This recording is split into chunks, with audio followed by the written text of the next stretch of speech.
Yeah, it is. Yeah, it is. Hello. I'm not sure about the lighting. I think that because it comes from here, it makes a weird like. And also, I was thinking that I forgot to put. Um, so I don't know if I will have to redo the live stream because I forgot to put for the subscribers only the comments. Can you hear me well, guys? Because I don't want you to get like too busy, especially because today is Saturday. Um, yeah.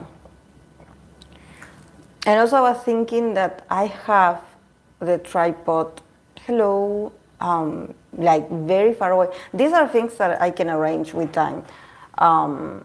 This is a trial.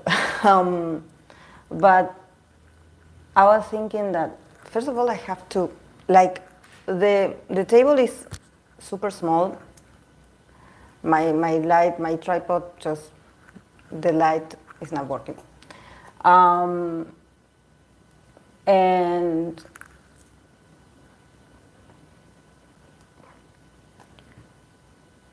I'm noticing that the camera, like where I put the phone, is very low. Like it's supposed to be like higher and probably a bit closer to me because, well, you can see the table very well.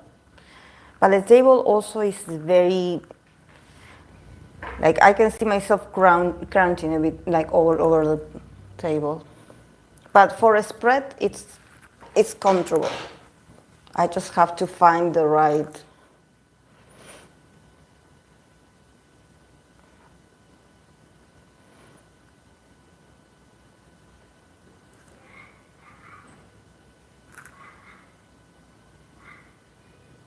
Yeah, because this is the ring light that I told you guys that every 5 minutes it turns off. Like, see, I will put it on again,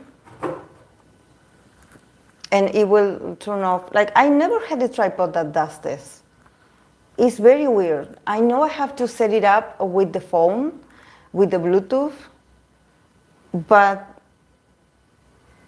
I cannot, like, and it does a very weird sound, like a plane that is about to take off, something like this. It makes a weird sound. So I guess it sort of has like a timer that every 5 minutes it turns off, but I never had, and I never heard of someone having an issue like this with them. But I know I'm supposed to use the Bluetooth to change the lights and everything, but it doesn't appear on my Bluetooth. It doesn't read it.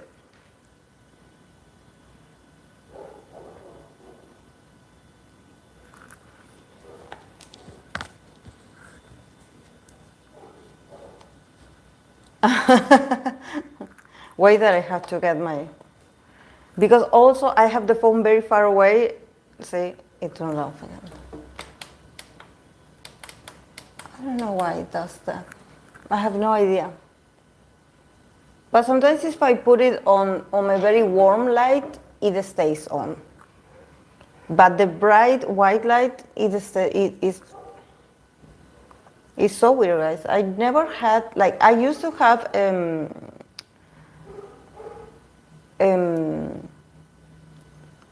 light, a ring light that it came with the same cable had like the remote.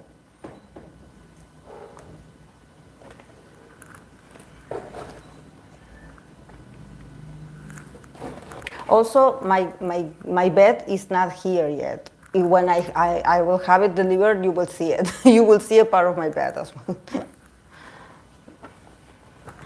But it's not here yet. I don't know, because it's super heavy and like. And also I was noticing, because today is Saturday, I was noticing that there's my neighbors working on the roof, so I can hear them pretty well. Not my YouTube update. Yeah, it's very cozy. It's very cozy. And actually I had to move a bit the camera because in here I have I don't know if you can see it. There's a like this is where the ventilation. This is like the thing where I will have the AC. The AC that is like for cold and hot. I had to bring it. This is why you see that there's like a huge print over there.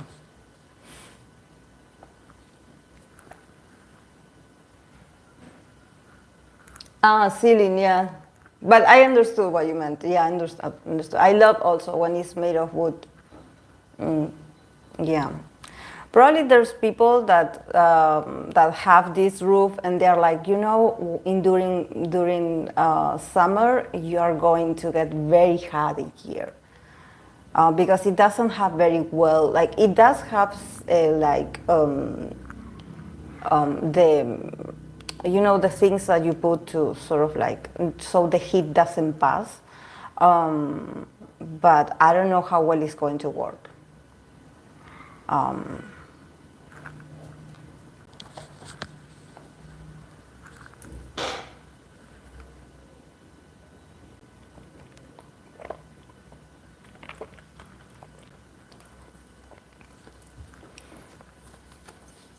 I couldn't find yet remember that I told you that I wanted to paint the walls. I wanted to paint maybe not all the walls, but some walls in green. That very like green, like this clothes, and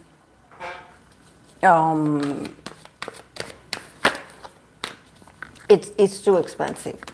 I was like the color that I want, because you know that they mix the colors, they put the colors, you buy the paint and then you have to pay extra, so they add the colors.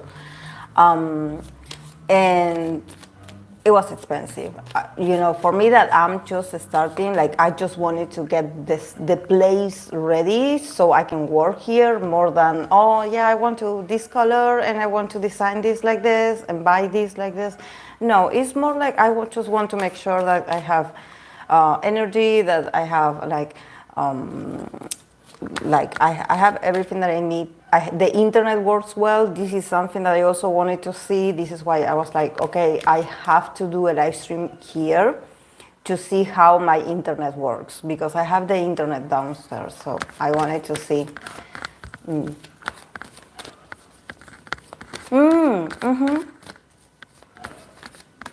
I love green as well.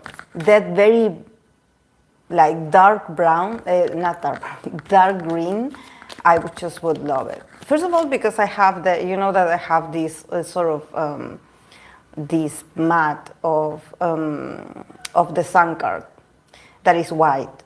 So the best way for you to appreciate it more, if it's the background is darker.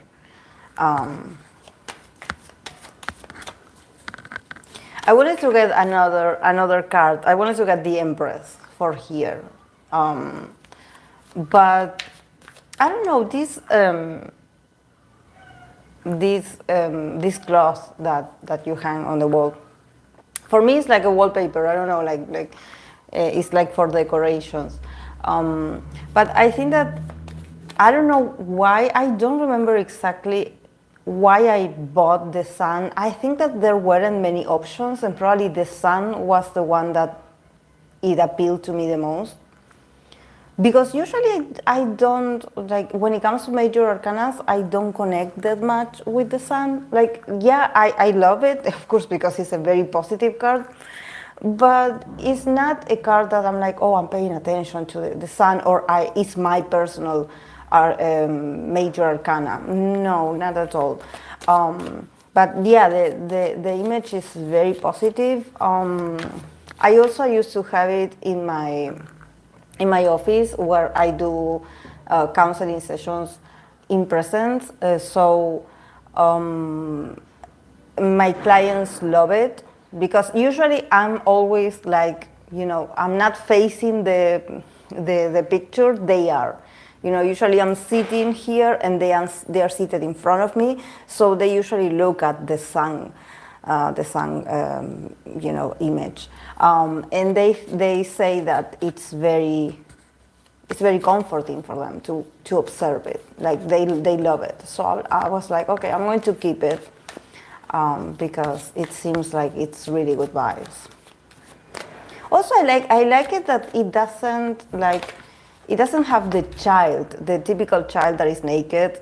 It's like, this is a very warming, a very like, it's the sun and a peaceful outdoors, so it's very inspirational.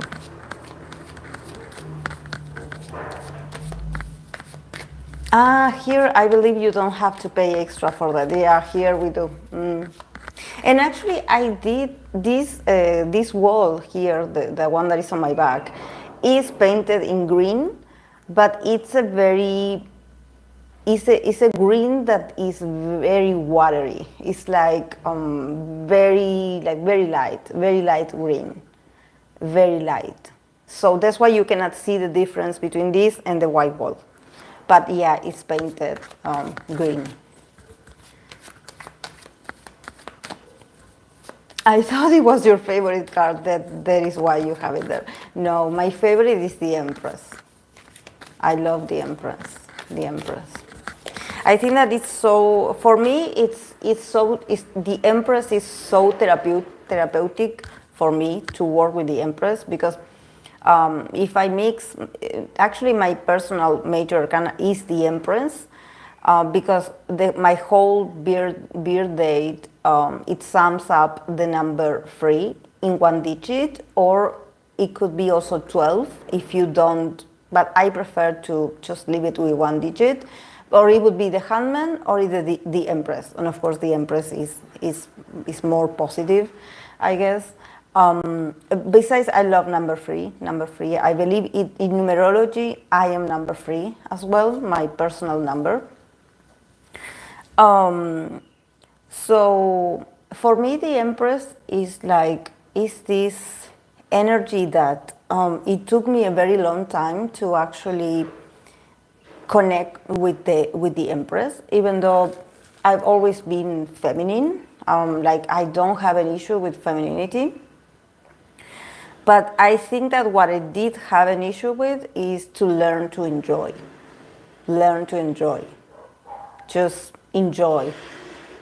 Enjoy beautiful things, enjoy yourself, love yourself, For me, it's everything like on the rush. It's like this. I always live like this, very feminine, everything, but always on the move, like always doing something, always starting something, always going from here to there, like never stopping. And I have North Node in Taurus.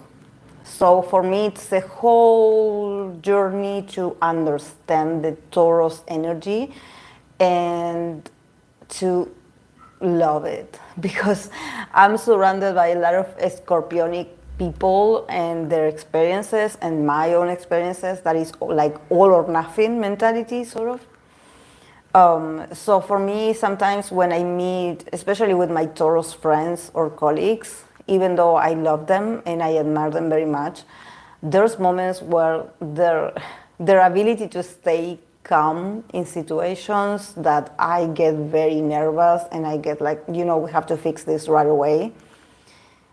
I have this sort of like admiration and envy and resentment for like, how can you be so chill? And also the men I dated that were Tauruses, we didn't last because of that. They were like, oh, okay, like, yeah, you and me, we're a couple, that's it. I get comfortable with you, and yeah, that's it.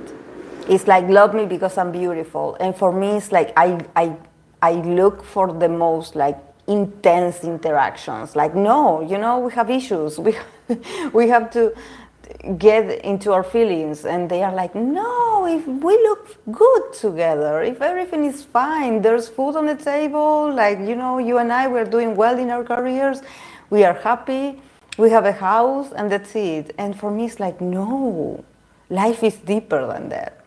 So yeah, that's why the Empress is my like the card that I think that I have to integrate the most, just to learn to slow down. That there's beauty in slowing down and being like a bit like, yeah, like I'm okay. Like I'm fancy. I mean, I enjoy things. I'm beautiful and I enjoy it. Um, or I'm slowing down in my life and I'm taking my time. And this is also sign of success, to be able to slow down and not always seem like you're chasing something.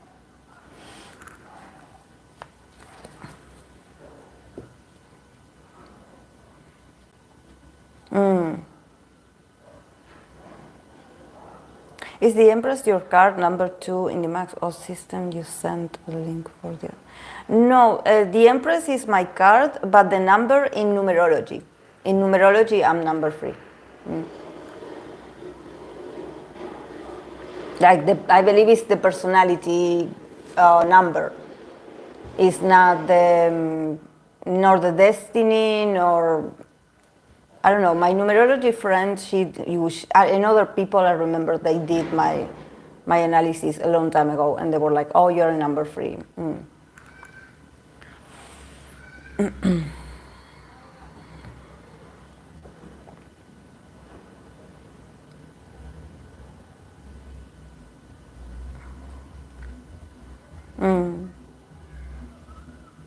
For birth arcana is the number of your date of birth. All the numbers, yes.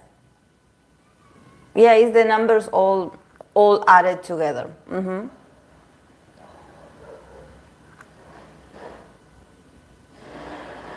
Not the life path. No, it's like my personality, like the energy. My life path, I don't remember. I believe it's 8. My life path.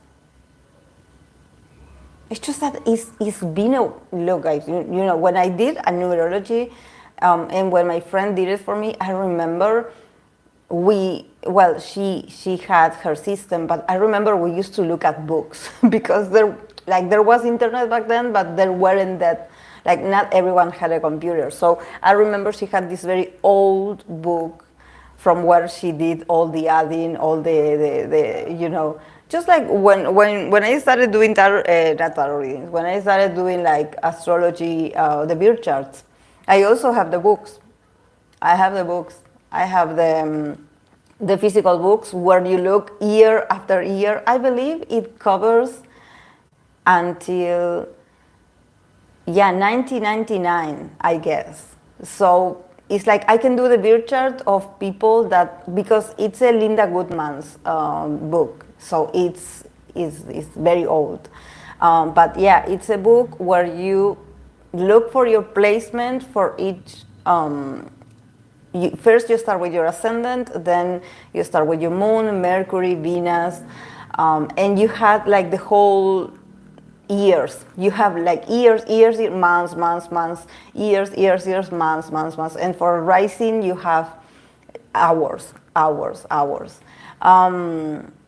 Because back then we didn't use the internet. There wasn't I guess it existed at astro.com, but we didn't use it. We used regular books. And I remember I also had a book that it was full of like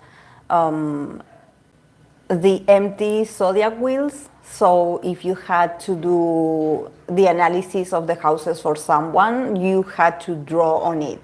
Like I had a book that it was full of the zodiac wheel, and you will have to write down in there it was so complex.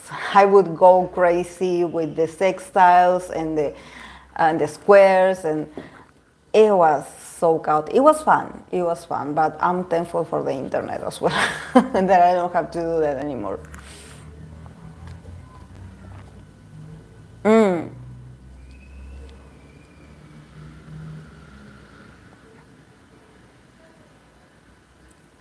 No, I was born on the 15th, January the 15th, but the sum of all the numbers, like day, month, and year, it gives 12.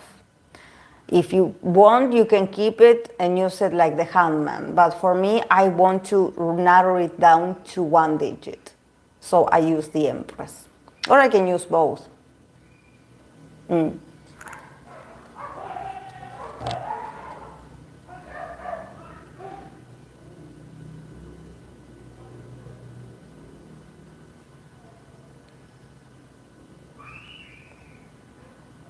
I read if you get 10, it can also be 1 because some people reduce it to 1 digit even though there's more.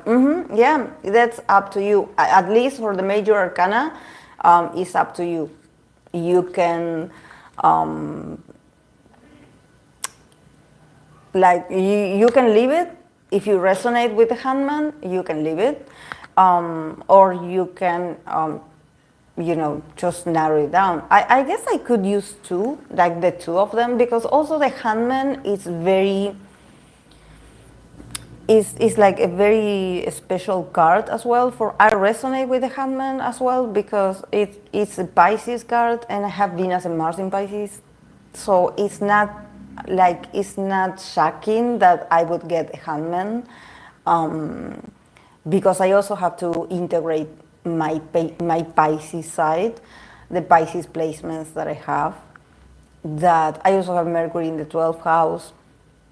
So I have a lot of Pisces influence, even though I don't like it.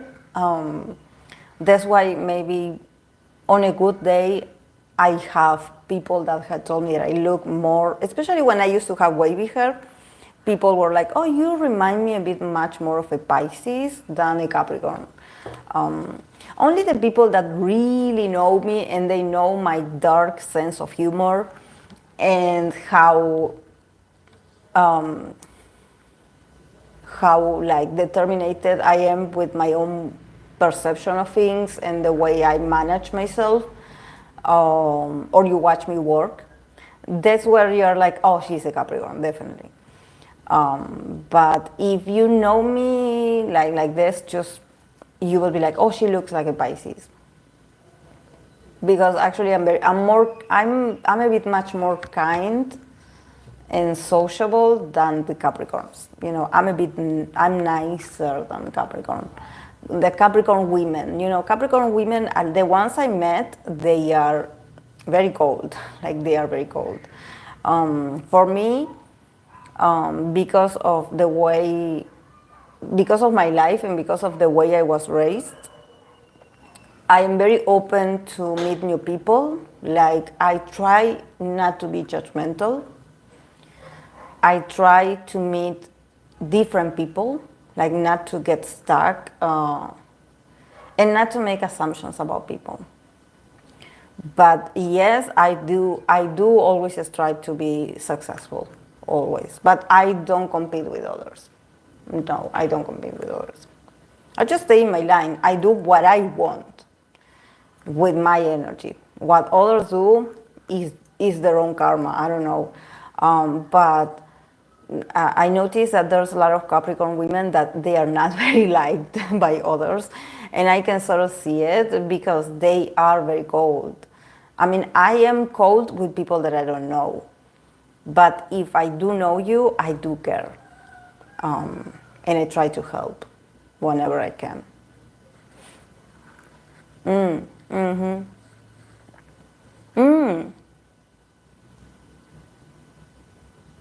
Pisces are so creative. I wish I had them.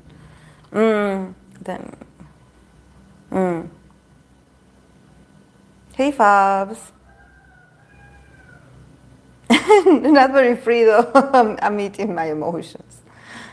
It's just that I have a lot of water. I have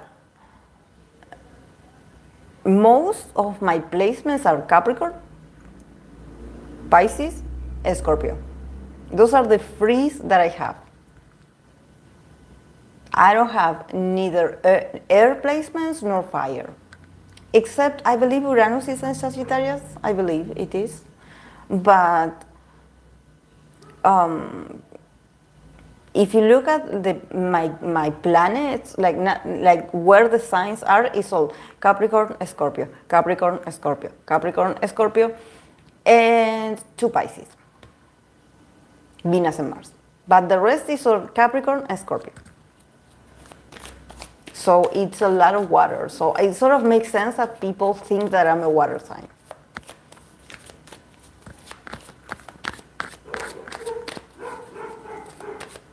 I'm also not a cold cup. People love me. Yeah, I noticed that too. People really love me. Like I cannot complain, guys. I cannot complain. Like I know there's people that are very difficult. I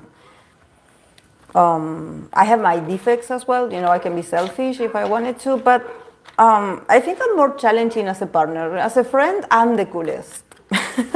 As a friend, I believe I'm like,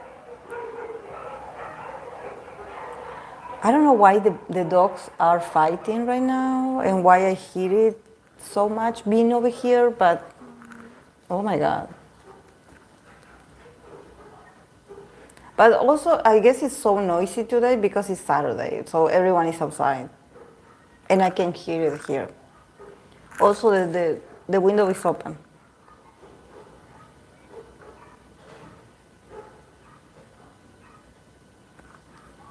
Yeah, I'm so challenging as a partner, guys. Like I'm honest. I always say it. I'm not. I can look so super nice, but I'm so like I'm not annoying, but I'm very demanding as a partner, and I have a lot of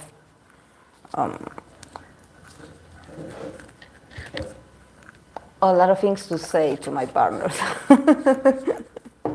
It's like if you don't accept my honesty, then you're not for me.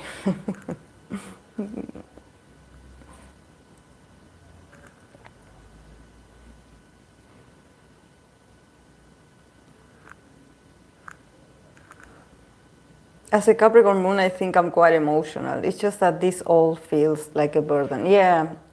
Yeah, it's just that Saturn is so heavy. Saturn is so heavy. Like, it's so heavy. Like, also Aquarius people are influenced also by Saturn. So it seems like for us, everything, it's so tough, you know, everything is so tough. We are late boomers or late bloomers, I don't know how they call it. Everything is so tough for us. It's not, that's why I admire so much like Venus rule people or just Taurus people, because they have it like, it's not that they have it easy, but they are so graceful about challenges, or they just don't get all like, I get all like, oh, there's an issue, we have to face it, like, we have to do something about it, you know, and they are like, oh, do we have to do something about it? Oh, wait.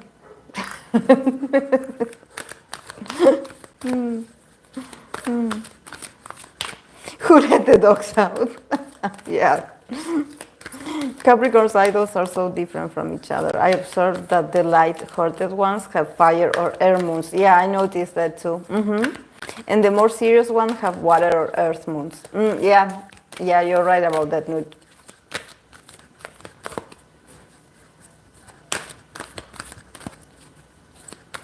Yeah, it's just that Saturn is so slow.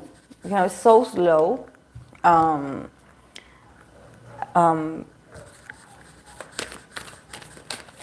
Like, I don't know what was ruling in my life in my 20s, but you know, in my 20s, I actually I think about it as romance, for example. Ever since I was like from 17 till my early 30s, like my dating life was super busy. Like, you know, I will have, it's not that I would change partners. I actually always had like long-term relationships. But it's like like I had partners and I had fun and everything.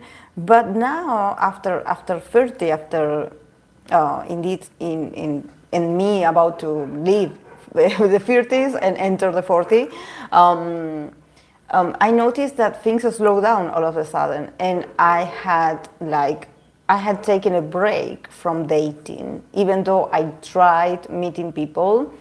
Like, I think I'm so comfortable with being by myself and learning a lot of things about myself, and being a better friend, you know, a better companion, you know, so a better professional, because my profession has to do with being there for others. So it's more like I'm giving to the community, or I'm giving to my family my love instead of a partner. You know, when I started dating people very early in my life, like my whole life was around that person and my drama with my partner, and like, oh, we are living together and we are in this bubble where, yeah, I had my responsibilities, but also I was super immersed in that relationship that years would pass and I wouldn't know where they went away. Like, I was like, wow, I invested a lot of time with this person that probably is not, thank God they weren't awful, but I think that, I don't know, I guess it's because it was meant to be. I think that when I was in my 20s, like being in a relationship or being someone's girlfriend, it was something that it was okay. Like, and also coming from a a family that, they had been married for a lot of years. All my friends also were in stable relationships. No one was breaking up. We would stay with the same person for a lot of time. So I guess it was like a fashion back then, something like that, that I didn't know. And now that, like, after my 30s, I started to assert myself more in myself. Like, okay, who is Vanessa? What does Vanessa want? What do I want to achieve? What can I do with my own issues, and also what can I improve in myself and my own experience without thinking of others.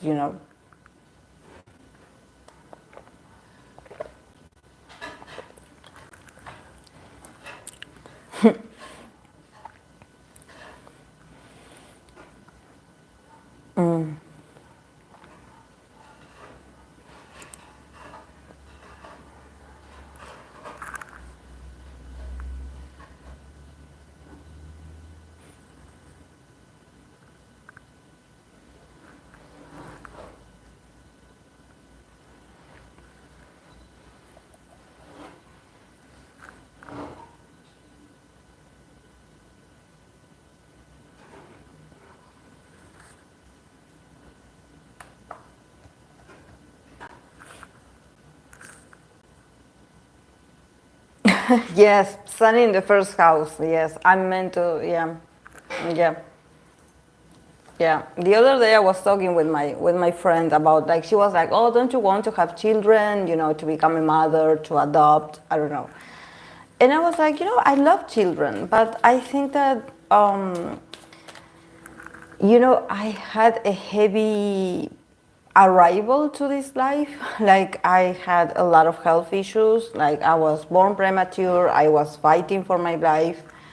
That I think that probably the message is to just live my life as me and focus on me to the fullest. And I think that I'm not the only one that feels like this. A lot of people that decide or that are like child free,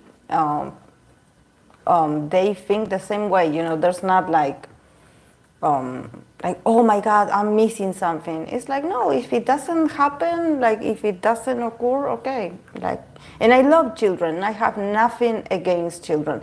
But I think that for me, it's like, okay, if I cannot build something long lasting with a partner, like, I first want to find love for myself. I want to be in harmony with the person that I choose. And first of all, I want to start from there. It's like, I don't think I can, like, have children and then be like, oh, my relationship is chaotic. Like, I'm going to focus on my child because my child is going to give me the love that my relationship is not giving me.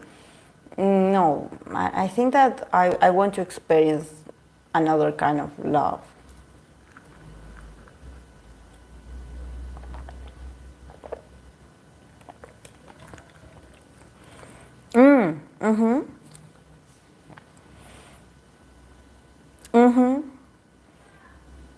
Yeah, I started listening to myself like after my Saturn return. I believe after I turned 28 or 27, something like this. I was like, okay, enough of my drama with this guy, enough with his issues, enough with what he needs of me, because there was something like this, even though it was a stable connections, there was something like, oh, I need this from you, or I want this from you. And also I was like this close to get married, guys, this close. And because I thought that, you are flattered, when you are in a bubble of love, or admiration. You're like, okay, I guess this is what people do. People get married. But then I had going through my Saturn return that I didn't know back then that it was a Saturn return. Um, I I experienced a lot of insatisfaction. I felt like I wasn't happy. I felt like it wasn't about my relationship, it was about me. Like, there was something inside of me that was like, hello, you are not focusing on yourself, you are not looking at yourself, you are only looking at what this relationship is doing for you and what you can get of this relationship, and you're so into that you are losing your identity. So I started to separate myself a lot and resent my partner a lot, because he would be the kind of person that he would be super like a Cancer moon, super demanding emotionally. Like, oh, you don't love me. Like, I'm sure that you're cheating on me with someone else. I'm sure there's someone else. No, there wasn't someone else. There was just me and my conscience. My inner thoughts, that they were like, you are not paying attention. You're not paying attention. You need to be on your own for a bit. You need to go back to yourself. You don't even know yourself. Um, I did it a lot in my 20s as well.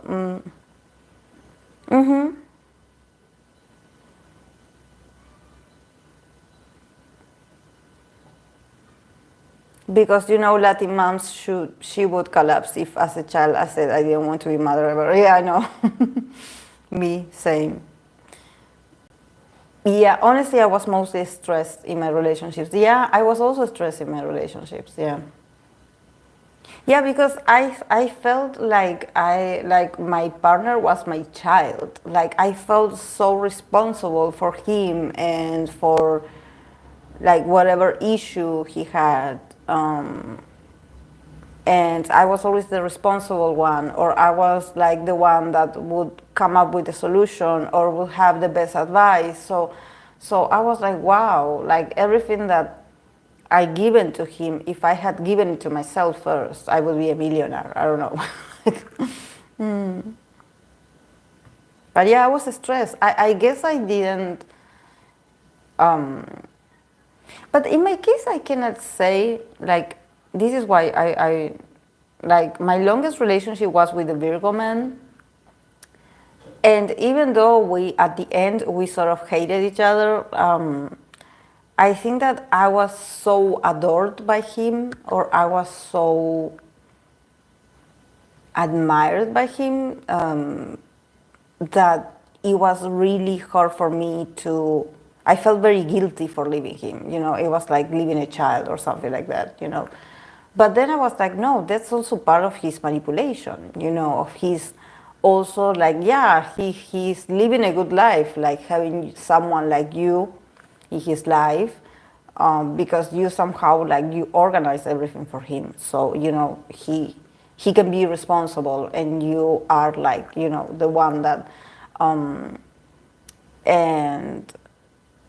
and I think that, sometimes when you are in a relationship, you're so immersed in this that maybe you think that manipulation is someone doing something negative, but also like excessively, like, telling you, please don't leave me, is also a kind of abuse. You know, so it takes a lot of years to actually get into this. Like, I knew something was wrong, that it wasn't healthy, but I didn't know how to say it because he wasn't aggressive with me, or he wasn't like straight violent with me, you know, but their manipulation there was, you know, so I guess that's even harder, you know, when you have to leave something like that, you know, it's really tough because you're like, oh, I'm leaving someone that says that they love me, so, you know, what am I doing? Like, but then after I break up, I saw everything clearly. Like, I saw everything clearly. That's why I never went back. I never went back. I never went back. Like, I was like, no, I'm done. But it's tough.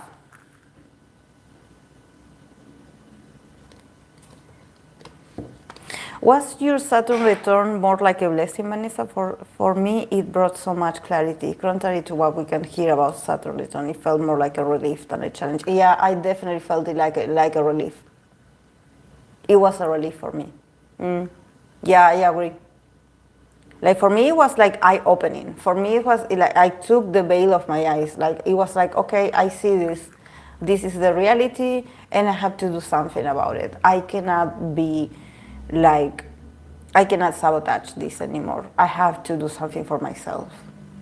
Like, it didn't feel like I was in trouble, but I think that I was this close to make not the wisest decisions.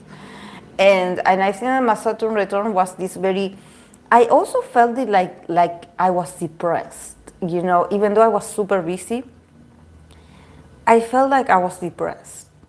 Like, I felt a very heavy weight inside of me, you know, like, because I was like, yeah, I have it all, but I'm not happy. I'm not happy. And like, I feel empty. It's like I don't feel anything, you know. And usually I'm someone that I love to feel, you know, I'm very emotional, but I was like numb, totally numb. Manipulation and gaslighting is the worst, actually, because of the lack of clarity. Yeah.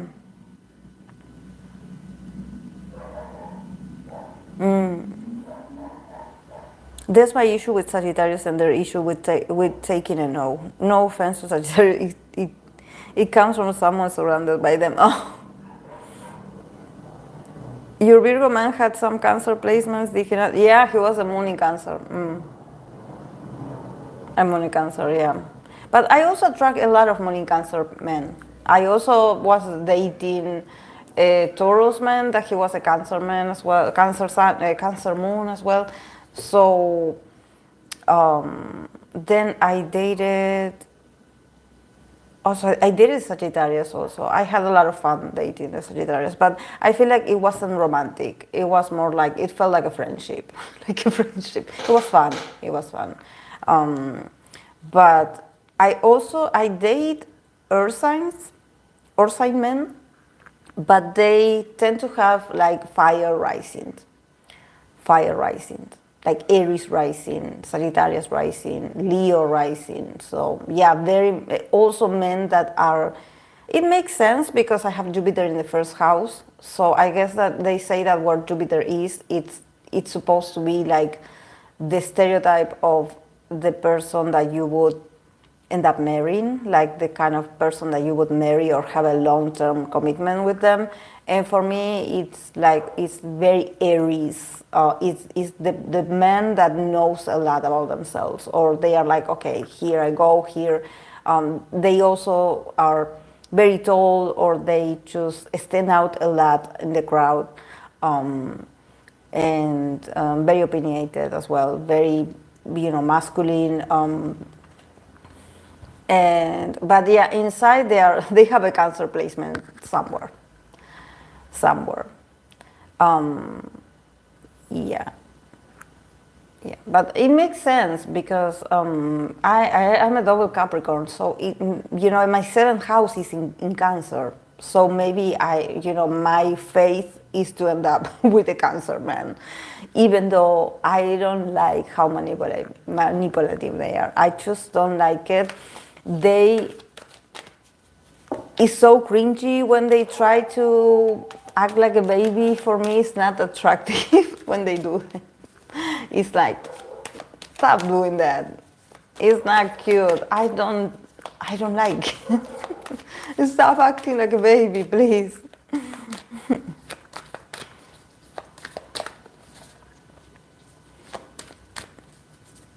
Leave Cancer men alone. Yeah, it's like, I don't like it. I don't like it. It's like, I get aggressive when I see them being so childish. I don't know why. Maybe because I'm a Capricorn and they are my opposite sign. So there's something about them being childish that I'm like, stop it.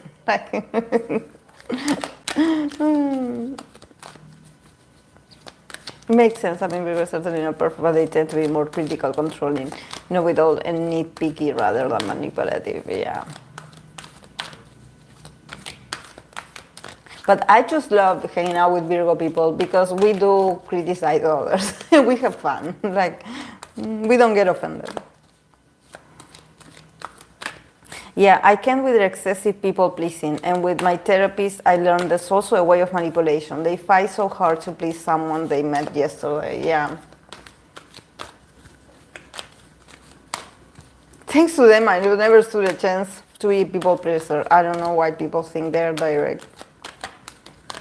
7th house is who you are meant to be with, but the ruler of 7th too. Your Scorpio moon, watery energy, but with you're strong. You're not meant for a weak person. Yeah. Yeah, because it would be like the ruler of the 7 is the moon. The moon is in Scorpio. I understand. Thank you, Fluffy. You made it make sense. Yeah, you make me go back and forth. Yeah. Yeah. Can you get me an ambogion? Even though I'm not that crazy for his facial features, I think he's so hot, Ambogion, the actor. I tried to watch Flex Cop yesterday for him, but I couldn't find it. I will try again tomorrow. But I love that man. There's something about him just being very tall and slender and stable that I'm like, wow, Taurus men are so beautiful. Like, then I don't like their personalities, but visually it's like, oh, that's so beautiful. He's so hot. Cough, cough, boo. No, not the boo-boo. Oh, I always think about this and I'm like, Samara, I always think about karma and I'm like, I make so much fun of, childish men that I'm going to end up with a child man. I know it. And you guys are going to be like, really, Vanessa? Really? Really?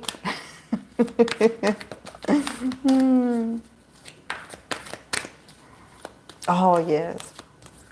I just love their bodies. Like there's something about them just like, I just love their bodies. And because tall guys, there's tall people, there's a lot of tall people, honestly.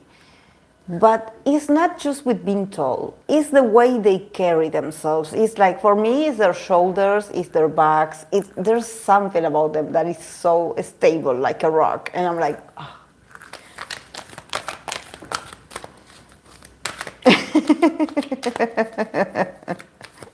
Allow yourself to be a child.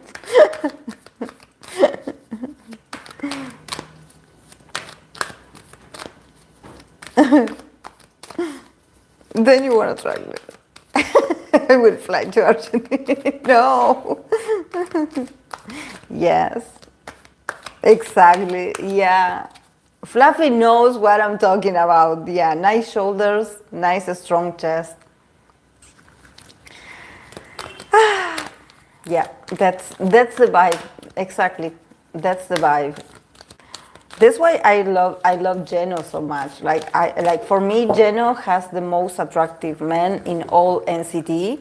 And I love my bias. I respect my bias. He's my inspiration. But Geno is like, and I'm not the only one. Of course, there's a lot of people that think the same. But Geno in that body, like.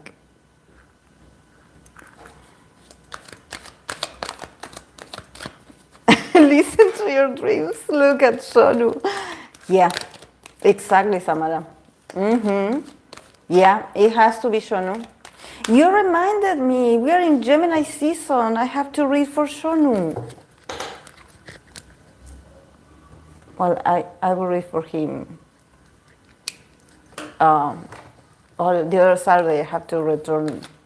Okay, guys, I'm going to let you know who I have today.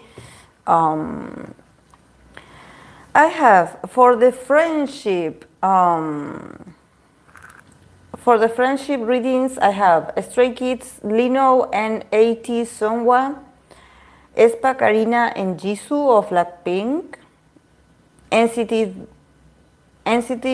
Johnny and Red Velvet Irene, IU and Dio, Jimin and Jenle, Lisa and Jenny, Mark and Jeno, and Stray Kids Itzy. No, Stray Kids Chambin and Itzy Charyon. Today I'm so like.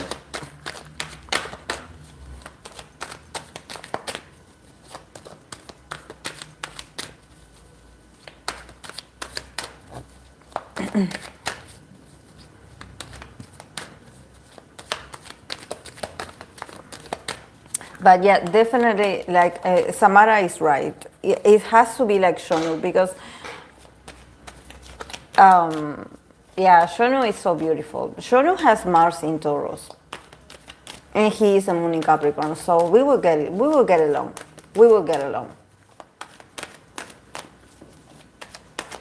It's been a while.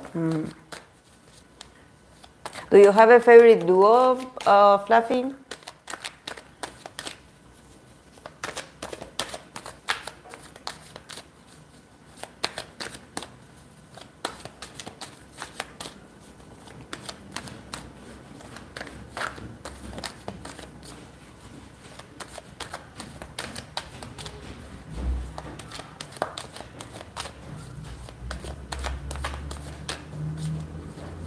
I love how you guys are talking about Shonu.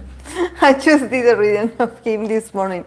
Oh, and I have to tell you, whenever you join, if someday you join Discord, we sometimes with the girls, sometimes the girls and Carlos, we go on BC, and I told them about a very vivid dream that I have with Shonu. And also with Jaehyun, didn't I say Jaehyun? I said Jaehyun of NCT as well. And yeah, it was very, very interesting, yes. And it was so, like, I love it because I was telling Samara and Hope that it felt so real. You know, this is why I wanted to share with them, because I was like, I felt like his presence, like he didn't say anything, but you know, I felt like I don't know, not really. Maybe JK and Suga. I really like their chill, sweet bond.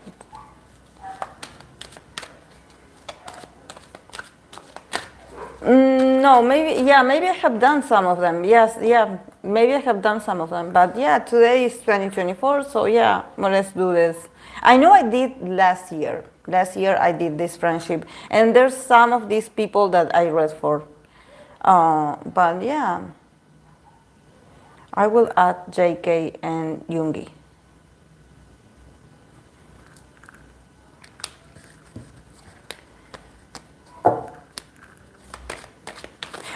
Also, someone wanted me to pull cards for this group. Is this a new do you guys know this new Hive group, Cat's Eye? There's someone that wanted me to pull cards for them. I don't know if they debuted already, but they wanted to know.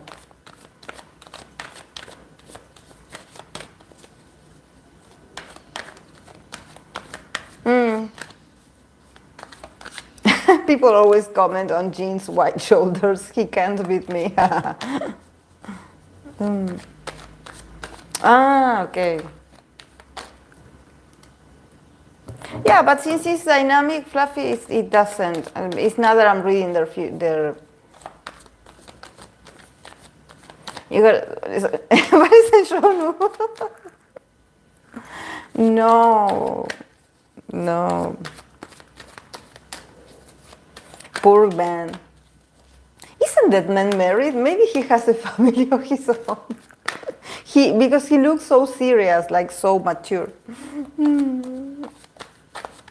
Ah, Hyunja and New, okay.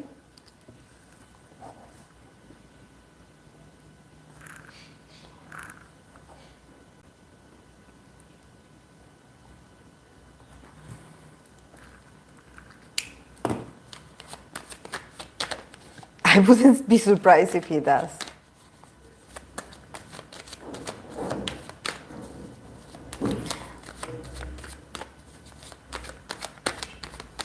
I need to see it.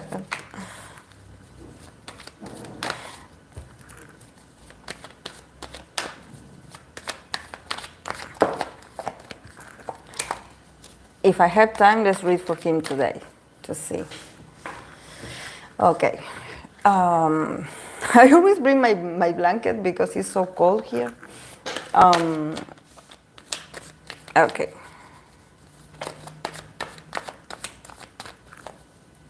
You're curious about me and Shonu or about him being married?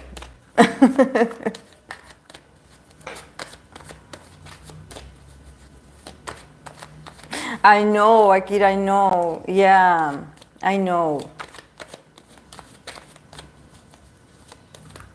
Yeah, that's why I had to comment and clarify. Like, please, like, even if they did breathe in the same field, in the same space, that's not you and Sean. Okay. Okay, I'm going to pull. Forget his wife. I'm going to pull one card for him and one card for me. Oh, okay, okay. To see what our compatibility would be like. One for each and the connection. Just to start the readings. Okay.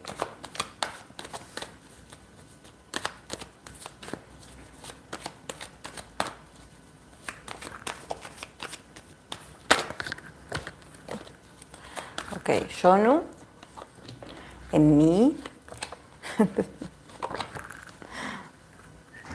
These compatibility readings are available on my Patreon if someone wants to get them. Okay. Nevertheless, this is going to be a brief one because... Okay. Can you see the cards? Can you see them? I sort of like it that I am very far away from the... But I think that it's still the...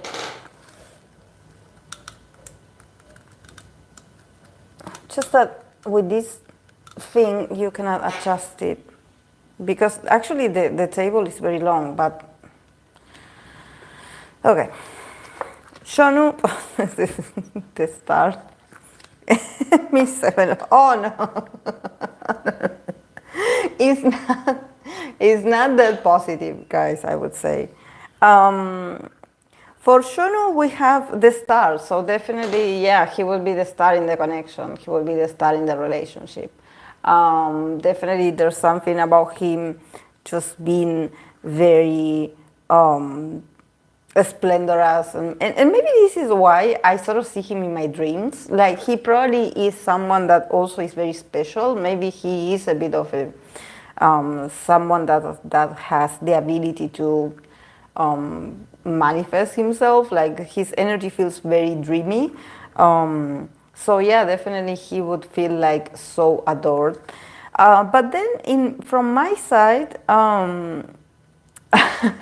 yeah, maybe Fluffy, maybe I'm not being objective. Yeah, yeah, I got the Seven of Swords, the Seven of Swords. So definitely, I think that maybe what I did read, what I did experience with him in the dream, it has to do with this energy, with me actually not, yeah, seeing the signs or actually seeing that there's a potential for a connection, but refusing to see it and sort of running away from this and being a bit elusive, you know, and probably like, I think that is very interesting. Probably it has to do with sabotage, you know, something about like, oh, I will have a chance, but since he comes here strongly with the Star card, definitely he shows himself as this very, you know, this very luminous person, you know, with all the light. Now that I have all the lights in here, it's like in my head. But there's something about him probably just being like too amazing or just too popular, or you know, like the star that he is, that I would be like, oh, you know, yeah, I don't like him that much, or yeah, like yeah, I don't know, you know, sort of like running away from him a bit, or not telling the truth, or omitting something, you know, and probably this has to do with me not being entirely honest with him. But I think that probably it has to do that maybe I like someone else, like what happens in my dreams, because we were talking with the girls that I had this dream with Shonu, and also I have the same experience with NCT Jaehyun, that Jaehyun also was very silent in my dream, but he was following me around like everywhere, very silently. He would sit next to me and everything, but I was so focused on getting to see my bias, or getting on a bus that my bias was in there. So there's something about me not paying attention to the person that is there. I'm sort of looking at the one that is the person that I really like, or the person that I really feel like the attraction, and I don't pay attention to them. And the connection, we have the 10 of Wands. So definitely it will be a struggle to put the two of us together. Definitely. It will be hard work. It will be very tiring, actually. Maybe because I think that we are not very compatible. Probably we can be very like stubborn and be like, okay, we have to make it work, but it would be pushing it too much. It would be like pushing it too much. It would be too exhausting, too exhausting.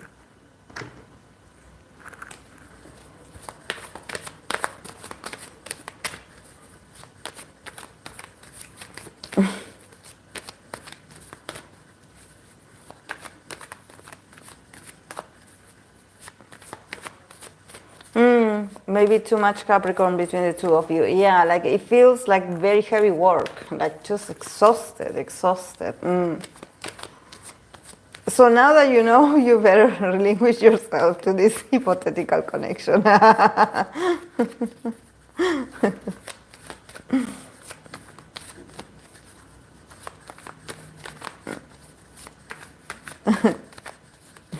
Be free of him.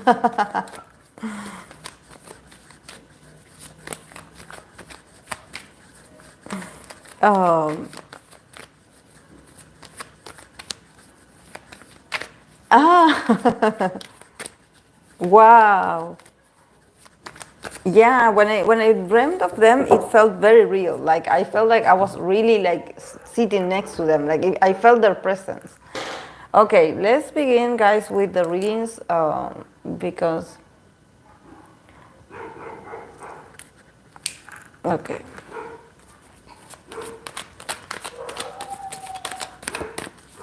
I want to start again the dogs today. Okay, I'm going to start with the Stray Kids, Lino and 80 Songwa. Let's see this friendship, if there's a friendship, how do they feel about each other? Lino, someone.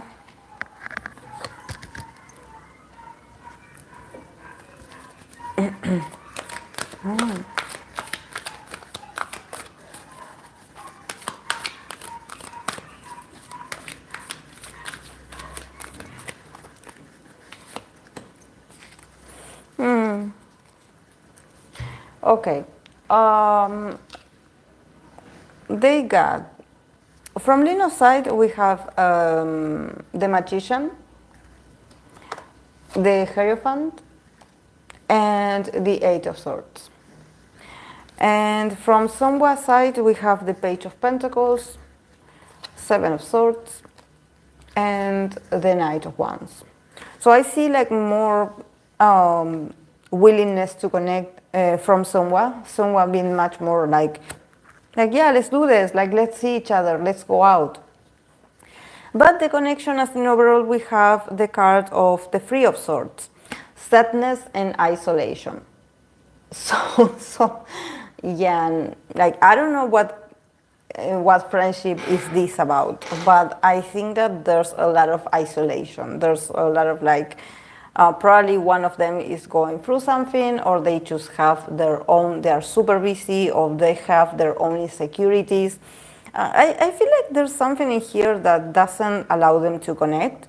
And I believe that because we have a lot of swords here, probably it has to do with their perception of friendship, or maybe there's something about one of them just not being that open to, because of past experiences, is like, you know, I don't want to see you, like I don't I don't have time, or, you know, I usually don't hang out with people, or I don't go out because I don't want to get into trouble. In the case of Lino, definitely I think that he can do whatever he wants, but at the same time I think that I have the company card, you know, the Hierophant. So I think that he could get away with doing what he wants and just like, you know, and I think that there's something about him, probably if he messages someone or if he talks to someone from through text, there's something about him being like, yeah, I can make it happen, yeah, we can meet, yeah, we can see each other. But then the company's in the middle, you know, we have the Eight of Swords, so at the end it's like, oh, you know, I have to cancel, I cannot go, I cannot meet you, you know, even though initially I really wanted it, I really wanted to, like, yeah, we could hang out, like, I really, like, I'm free, or I have the interest, you know.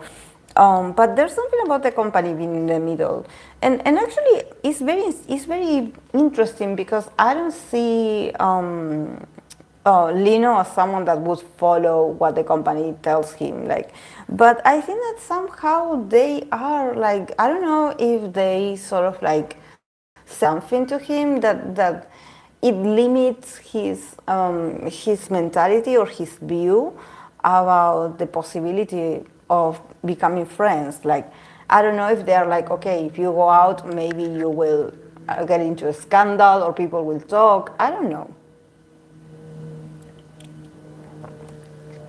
But definitely they introduced limitations in his mind, you know? Like, because at the beginning I see him very open and willing, and like, yeah, I can make it happen. I can make time, actually. I want to see if I can move the light here, if you can see me better, because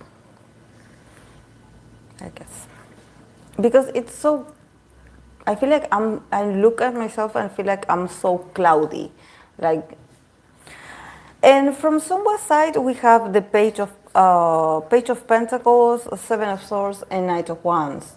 So from his side, he's a bit much more optimistic, you know. He's like, and also with the Page, I think that he is a bit much more like naive, you know. He's like, you know, I can sort of see, he can sort of see, or he can feel that that becoming acquaintances with Lino is hard work, you know, that is something that he has to put a lot of effort into. And probably it's a slow process of them talking to each other and then eventually agreeing to something. I think that he's a bit much more passionate and outgoing person. He's like, yeah, let's go, let's do this. But nevertheless, I think that also he's probably he's not also that clear about like, okay, are we meeting each other when? Like I see him also like being a bit elusive. Like yeah, he says that he wants to meet or he wants to do something, but then there's like, oh, I have to go, or oh, I have to do this. But yeah, with the Free of Swords also there's sadness and isolation. So I think that one of them is like they cannot go out. I don't know why. I feel like they are very restricted. One of them is very restricted. I don't know why, but it feels like this.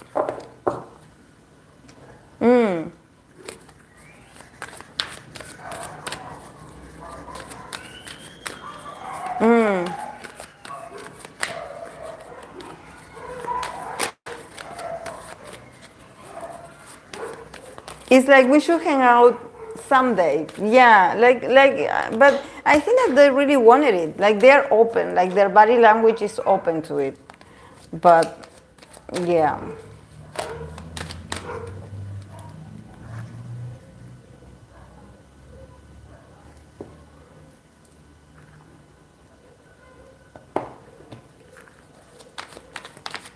I would guess it's Lena. Hello. Okay. Let's continue with Espa, Karina, and Jisoo.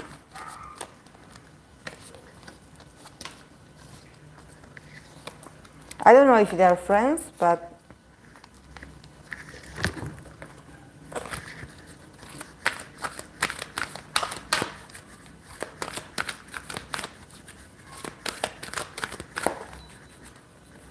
I don't know.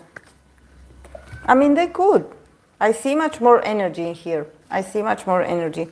Okay, from Karina's side, we have the Knight of Wands, Seven of Pentacles, and the Fool. So, yeah, it's very interesting. From Jesus' perspective, we have the Nine of Pentacles, Knight of Pentacles, Nine of Pentacles and Knight of Pentacles, and Knight of Swords. I don't know why, like, always from Jesus' side, I get these core cards. Like, it's always the Knight of Swords or the Page of Swords for her. So, I don't know, I just, what is it with her in connections? Because honestly, like, I don't think that she would, like, how can I say this? I don't think that these cards, for example, the Knight of Swords or the Page of Swords, it means that, you know, verbally she would say something. But I think that there's something about her communication that is a bit like, it's a bit like she sabotages herself when she communicates, like one-on-one person, you know, like probably like, because I'm trying to look back at the readings that I do for her and others. She always gets the Knight of Swords and the Page of Swords. So I see this coldness, this sharpness, but the other cards are like, okay, you know, even when I read for her in Juhain, when I read for her and her former boyfriend, when I read for her and the other members, she always, like, the cards, like, they always come up. So I wonder what she says with, because, yeah, I remember I was like, oh, okay, yeah, she's super intelligent, like, she's so intelligent. But I wonder if there's something off with her communication. Because it's not, like, it always, for her side, always. So I'm like, this is why, you know?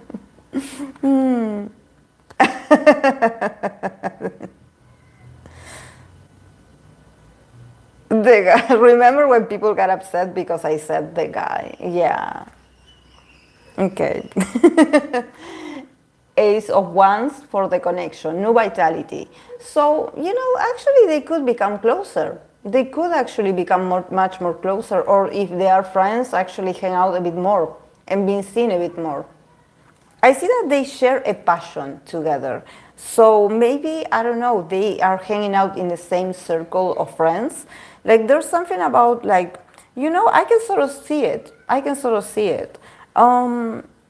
But yeah, from Karina's side, again, the Knight of Wands, the Seven of Pentacles, and also the Fool. Definitely, I think that Karina is very open to hang out with her. Like, I see her like, it's like she understands that probably she has to maybe, wait for her or be patient. So they can meet, so they can see each other more often. But she's like willing to put the work. She's definitely willing to put the work. She's much more active. So this is why I'm like, maybe they go to the same place. I don't know, maybe it's to get their hair done, to get their nails done. I don't know, something that it feels like, oh, I run into you all the time. And I'm actually happy that you are there because, it's like, and with the Fool, it's like, this is so new for me to see her or to be able to communicate with her. And she's like, I will have patience. I will have patience.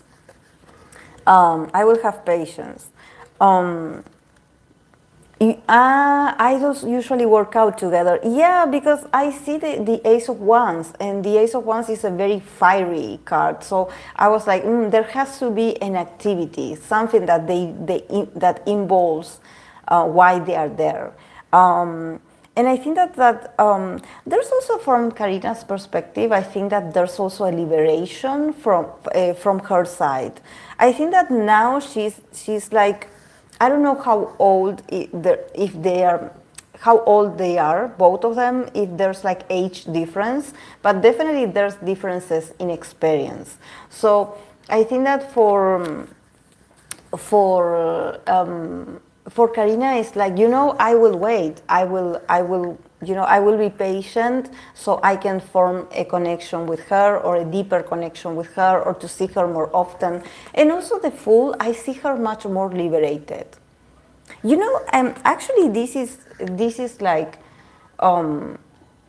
she is able to get out of the dungeon, the SM dungeon, more often and do more girl stuff, or do more, or hang out with other women, and just like very famous women, and just have a much more prosperous circle where she can meet other famous people, and hang out. So I feel like she has much more time and energy to be part of these circles. Maybe in the past she was very restricted by the company or by her activities, or I don't know. Remember that whenever I used to read for ESPA, the girls always seem very isolated from the rest, even inside their own company. So, but in this case with the Fool, it's like, I feel that she really wants to be friends, and she really wants to work on this friendship. And I see her like just very outgoing. And maybe if she was shy at some point, now she's like, I'm not going to be shy anymore. Like, I want to be her friend. Yeah, and from Jesus' perspective, we have the Nine of Pentacles, we have the Knight of Pentacles, and we have the Knight of Swords. So definitely, yeah, for Jesus, it's like, yeah, I was just standing there being my beautiful self or being my successful self, and you appeared. So definitely I think that maybe, yeah, they do share an activity, something routinary together, and it's like she's there to improve her image, or to work on herself, or to work on just looking more radiant, and there Karina appears. And I think that initially she could be a bit like slow, like a bit like cautious about like, yeah, we are talking, she got the Knight of Pentacles, and Karina at the beginning, she got the Knight of Wands. So definitely Karina is a bit much more excited. But she's like a bit much more cautious, and like, oh yeah, like, yeah, this is cool. Yeah, we can talk. Yeah. But then, yeah, we have the Knight of Swords. So I wonder what she says in the communications. I wonder how the conversation starts. Or, I don't know. I always say this that this is her moon in Aquarius. Maybe her subject of conversation is very different. But I don't know why. I feel like it cuts something. Like it makes feels awkward afterwards. I don't know how to explain this, but yeah, definitely they have. They are very active about it. So yeah, there's a lot of movement, and also with new vitality, a new passionate project or beginning that they are sort of transiting together in this friendship.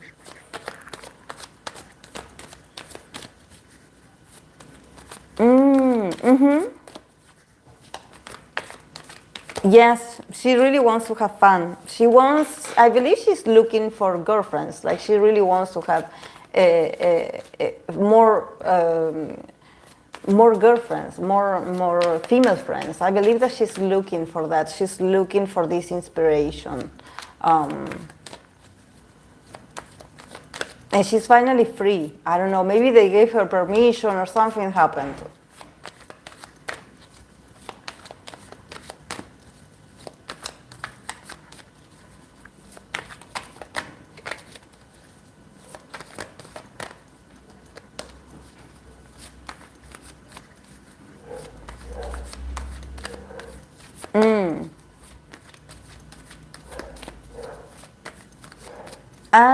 In interviews, she actually seems a bit like Knight of Swords, but in a funny way, like not too much filter.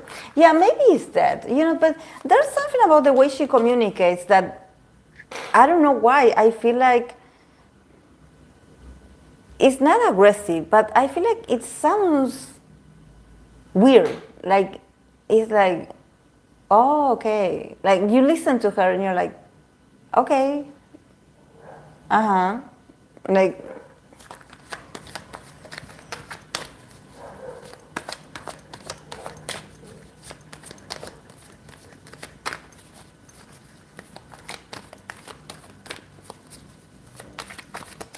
but maybe it's like she leaves you a bit clueless, like because this is the vibe that I get whenever I read for her and the other part. It's like the other part are more proactive and more transparent, I would say, and show a bit much more of emotionality. And maybe when she talks, it sounds like someone that is socially awkward, and that sometimes she says the weirdest things that you're like, ah, and you just laugh because she is Jisoo. But if it was someone else, you would be like, you're so weird.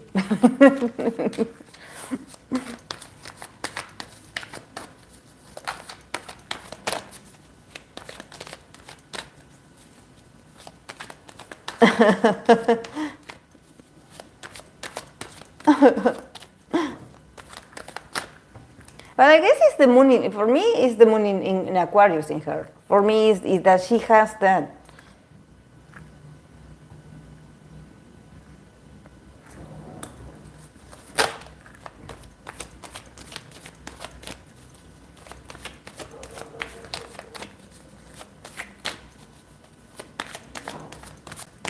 Okay, let's continue with NCT Johnny and Red Velvet Irene. Okay, Johnny.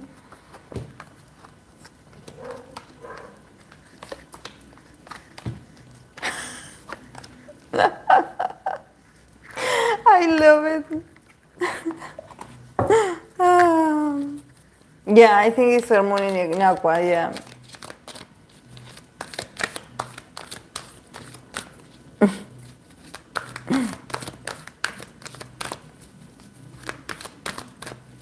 Yeah, she does have a particular voice.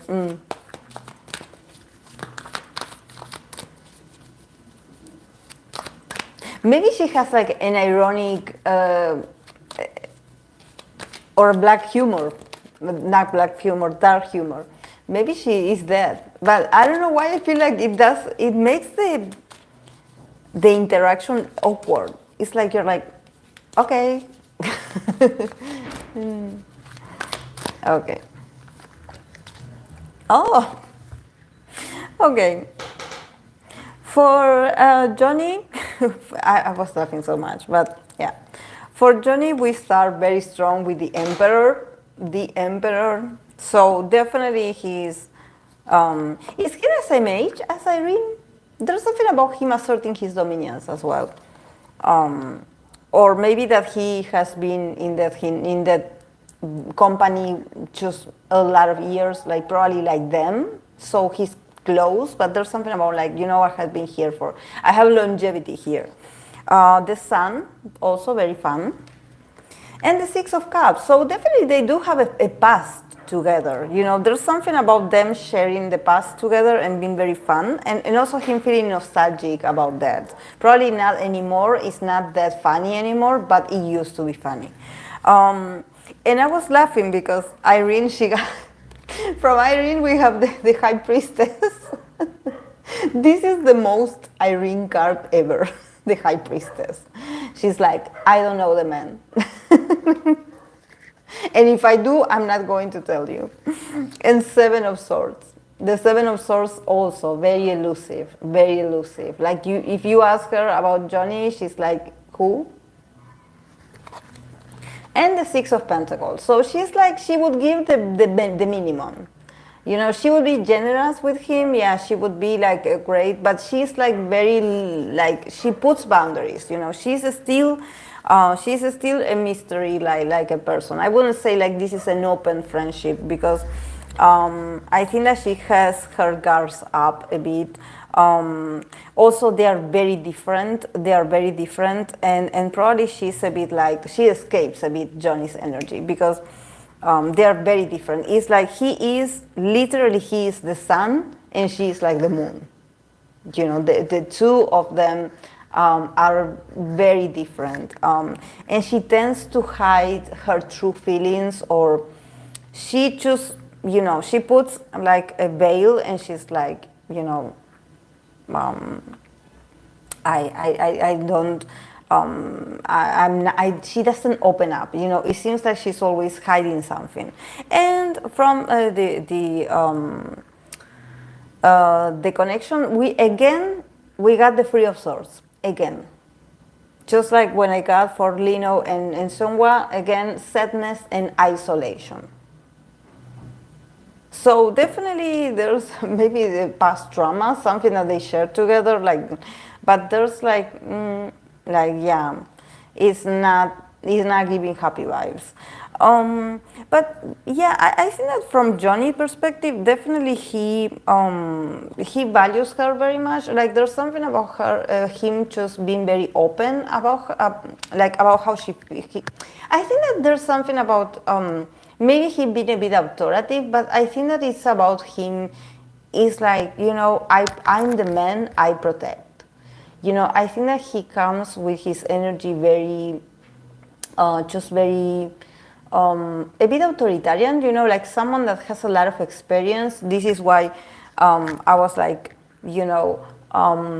maybe it seems that he has a lot of experience, maybe in SM, and he's like, I know this, let me guide you, let me help you with this, let me assist you with this, but he has the sun, so he's also very funny with her. He's also very funny. He probably makes her laugh a bit, because it seems like, yeah, he can be a bit cold and just like assertive. I think that there's something about Johnny's energy that also he takes up a lot of space. He's very prideful. He's just very proud. Like at least in this connection, in this friendship with her, he definitely is like, I'm the man in the relationship. Or that's why I was asking, like, is he older than her? Because it seems like he asserts his dominion, or like, I know. But he's also very funny, and I think that the Sun card with the child, the inner child, and also the Six of Cups, also it talks about his ability to sort of help her connect with her inner child and maybe just laugh and be goofy together. But from her side, I think that she doesn't show herself for who she really is. Like she really has a lot of things to hide. I don't know why, but we have the High Priestess. So if you see these two, he enters the connection as the Emperor, and she is like the High Priestess. So this is not, these two don't speak the same language, and even though both of them are in the throne, They have their own experiences. I think that both of them are not that. It's like there's a disbalance. There's like they're opposites, you know. She hides. It's like the day and the night, something like this. You know, it feels very different. But you know, I think that this is with the Seven of Swords. I think that maybe, you know, this is something that probably, from Irene's point of view, someone that is so shiny and like it's like this sort of like, I see it like the protagonist kind of character that Johnny exudes. You know, this confidence, this being very straightforward. You know, probably she escapes from people like this. You know, I see a bit of escapism from her, you know, just like not being that. It's not about her not being honest, but I think that she just doesn't continue the communication. It's like, yeah, hello, bye. Something like this, you know.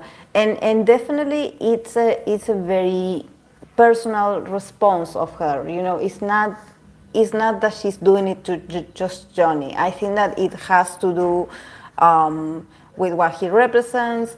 I don't know. With the Six of Pentacles, I think that she's like, you know, when she hangs out with him or if she has to interact with him, she will give the bare minimum. Like, she will give what he gives. Like, okay, we have to do this together. Okay, what are you going to do? Are you going to do this? Okay, I will do this back.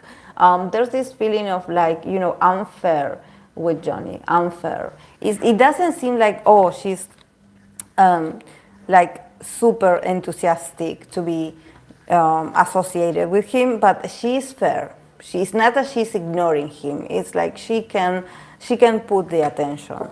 But yeah, with the Three of Swords, you know, sadness and isolation. Definitely, this card also, the Three of Swords, shows that one of them has some kind of issue that doesn't allow them to just continue the friendship, or there's a bit of awkwardness, you know, that there's a bit of awkwardness. There's one of them that isolate themselves and the other one is like looking for the other one, and I think that there's something about coming from Johnny's side, that Johnny he has the Sun and he has the Six of Cups. So there was a moment where they were more open to each other, where they were more communicative to each other. Maybe they even had fun together. But something happened that definitely, from Irene started hiding herself.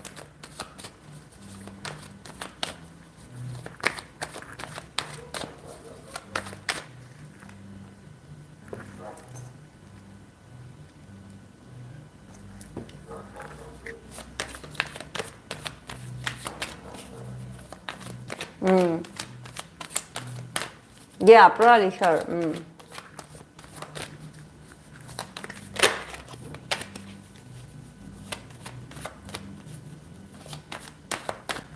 Okay, I'm going to continue with Ayu and Dio of Exo. Ayu.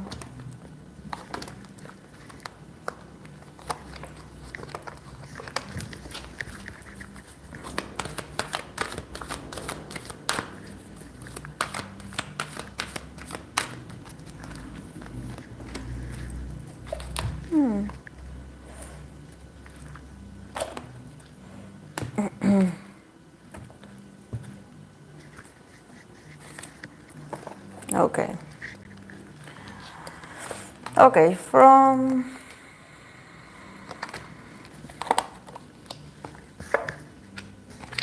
wow, very different energies. From Ayu, we start very strong with the Queen of Swords.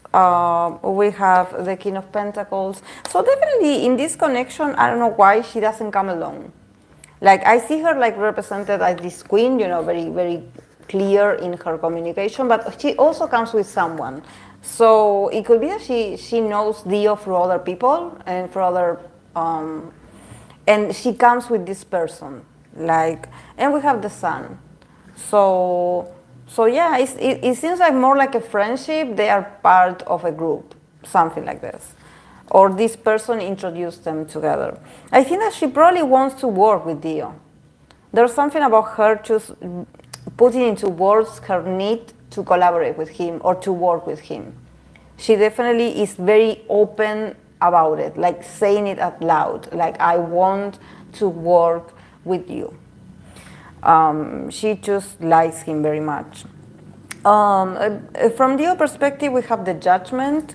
I said it, right? The Judgment, the Lovers, and we have the Four of Swords. So yeah, from his side, it's so complex. It's so complex. And the connection, the friendship, we have the Five of Cups, that it says change your focus. So I think that even though they would want to maybe just like get a bit much more like, I would say,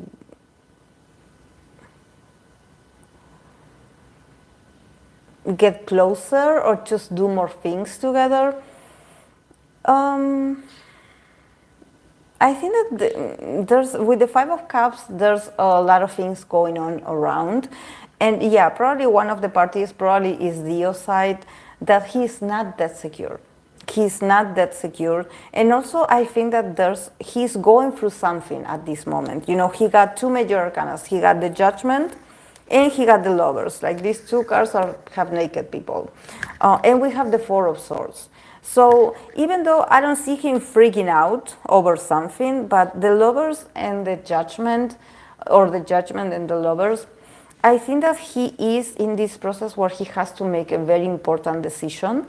And it feels like everything is changing in his life. And he's trying, he maybe is also reflecting about the people around him, like who are his true friends and who isn't. I think that he's trying to make very wise and strategic and specific decisions in his career. So I can sort of see him going through something, and maybe he's not in the right place to be that open. And I think like he cannot discuss it with her. He cannot be like, you know, I cannot work with you because actually I have this issue, or I'm going through something and I need to fix this in order to advance with my career. I definitely think that Dio is going through something. Is going through something heavy. That is all about making the wisest decisions for himself. And I think that he, you know, with the Four of Swords, is like, you know, I have to take a break. This is not a hiatus card. I don't see it like hiatus, but I think that he needs to decompress a bit his mind. You know, he's like, you know, I love what you're offering me, but at this moment, with everything that is going on around me, I cannot make a decision now. I wish I could, I really would, but I cannot. You know, and also with the Five of Cups, that it says change your focus. I think that probably, you know, their friendship is not in the best state, because I feel like one of them is losing something, or I don't think that is losing, but I think that their realities are changing so fast, and they are sort of in a very chaotic place where they are like, you know, I cannot commit to this right now, even though I really would want to. So I see you a bit much more clear, a bit much more focused, like just being very much like, you know, just very open and honest with him, and being like, we have to work together, we have to do this together. I see the potential in you, I really love what you do. But for him, it's like, you know, I cannot right now. I have to find a balance. I have to go through these very cloudy moments, these very dark moments, yet I have to calm down, get organized. And once I get organized, I will work with you, but not now. Yeah. Ah.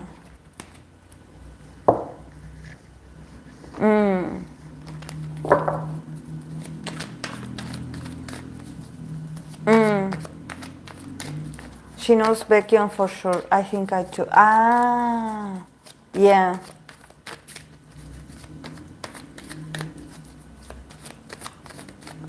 Yeah, but I think that he's definitely going through a lot of changes. And with this, I mean, probably he's like getting rid of some friends, I would say, from his list. he's doing some detox. He's definitely like, as we were mentioning before, the Saturn return. I don't know if he's going through it, but there's something about him. He's not, he's not out of control. He just needs to chill, because for him it's a slow process. It's like he doesn't want to commit to something that he's like, I'm not in the best conditions. I want to be in the best conditions. So I can do the best while working with you or while doing this with you. So it's like he's been very professional. They have gone through their Saturn return. Yeah, but probably they still feel the effects, especially Dio. For Dio, I feel it very heavy.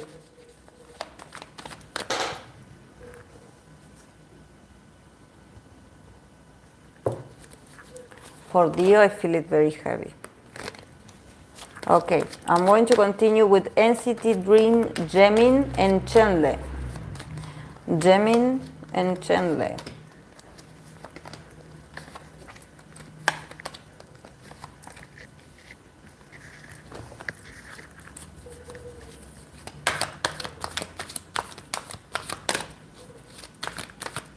Yeah, but also that the Saturn return, you actually feel it, and I guess I did feel it until I was in my 30s. I would say 31.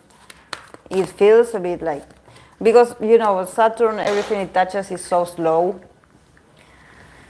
If it's like you're about to die, but you don't die. Okay. For these two, for NCT, Gemini and Chenle, from Gemini's perspective, we have the Devil in reverse, we have the Chariot, and the Four of Wands. Very positive, Gemini. I love his energy, very positive.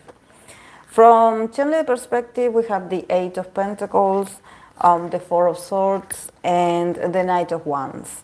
And their friendship, we have the Magician. Manifest is the keyword. So I think that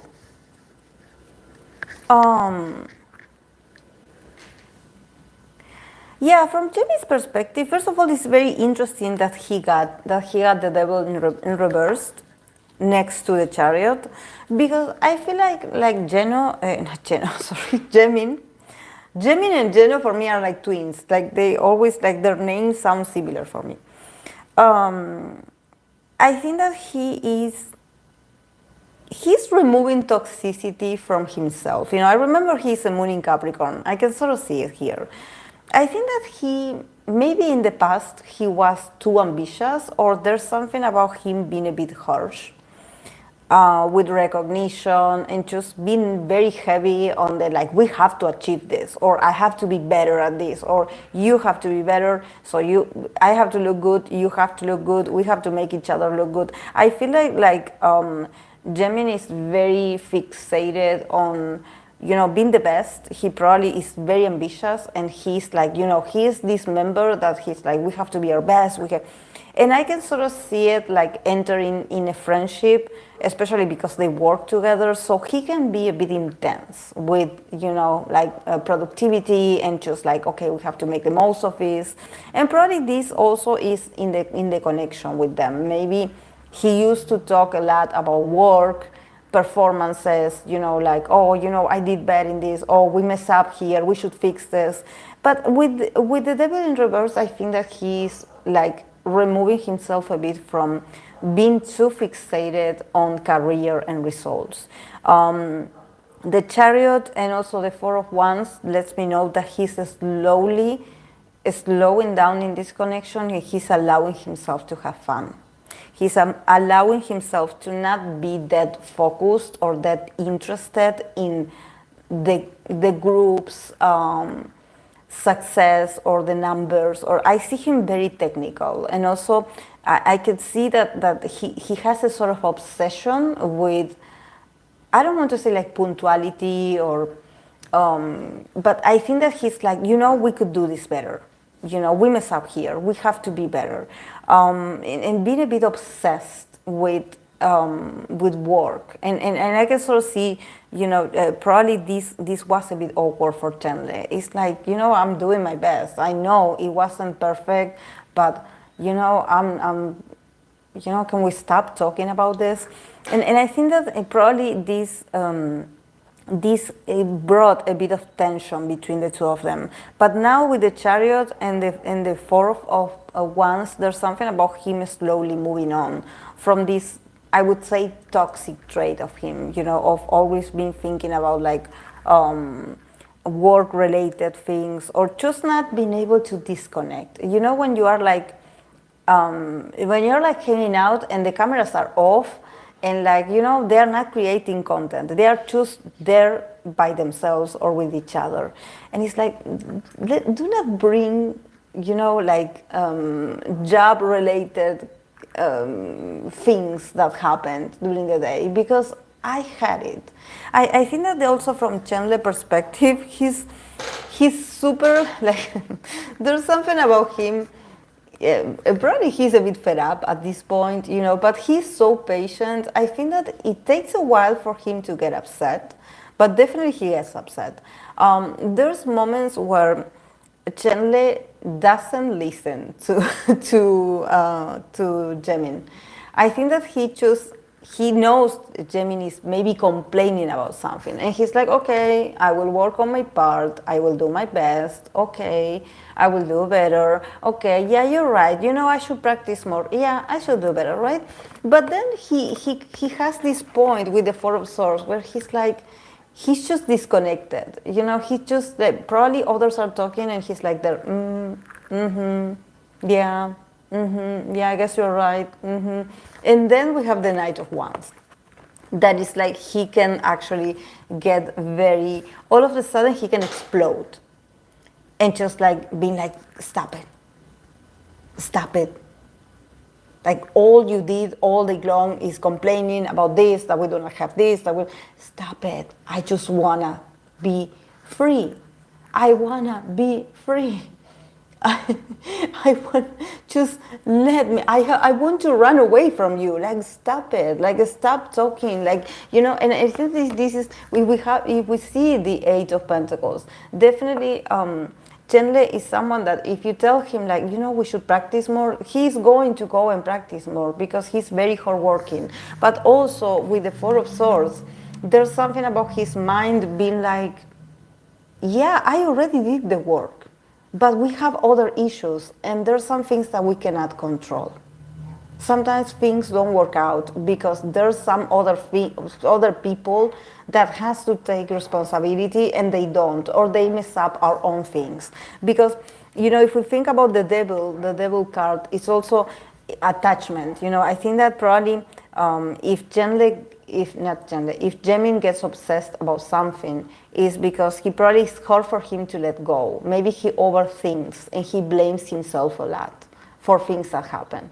And for Chandler, it's like, I already did my work. I already did it. I show up and I did it. Okay, it wasn't perfect. Well, I detach from it. I detach. Now let's go and have fun. I want to go out. Like, let's go out. Let's do something. Let's play a game. Let's do something. Let's go touch some grass. Like, definitely, I think that, and he's so honest. He's like, there's nothing I can do. If things don't go well, okay, it's not my fault. And the Magician manifest. I think that their friendship is very strong. It's very strong, and I think that also the Magician is this, they have this dynamic that probably they can transform each other. And in this sense, I think that Chandler probably is the one that helps Gemini to liberate from his obsessive thoughts. It's like, we done what we could back then, and okay, it is what it is. Let's do something different. Like, yeah, do you want to do something, have a new idea? I am with you on this. Like, I'm going to accompany you and I'm going to go alone. But at the same time, I also want to have fun. So let's have fun. We are so stressed. Like, let's go out. Let's move. Like, not always work.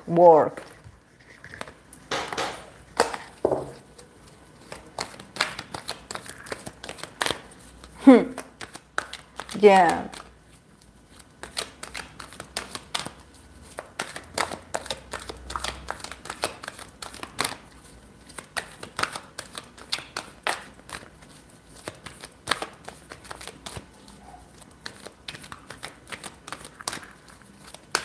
He just wants, he wants to be quiet. Like he doesn't want to hear about it. You know, when you don't want to hear about it, you're like, if the people, the higher ups don't move, why would we worried? It's like we do what we can. We execute the ideas that they give us. So, if they,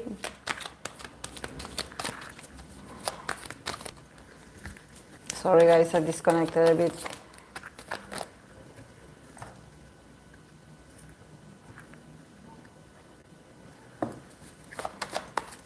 Okay, I'm going to continue with, wait.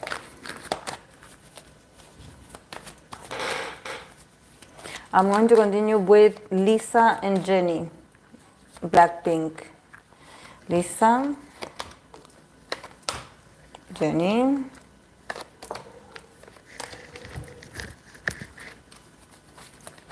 What is going on with Lisa?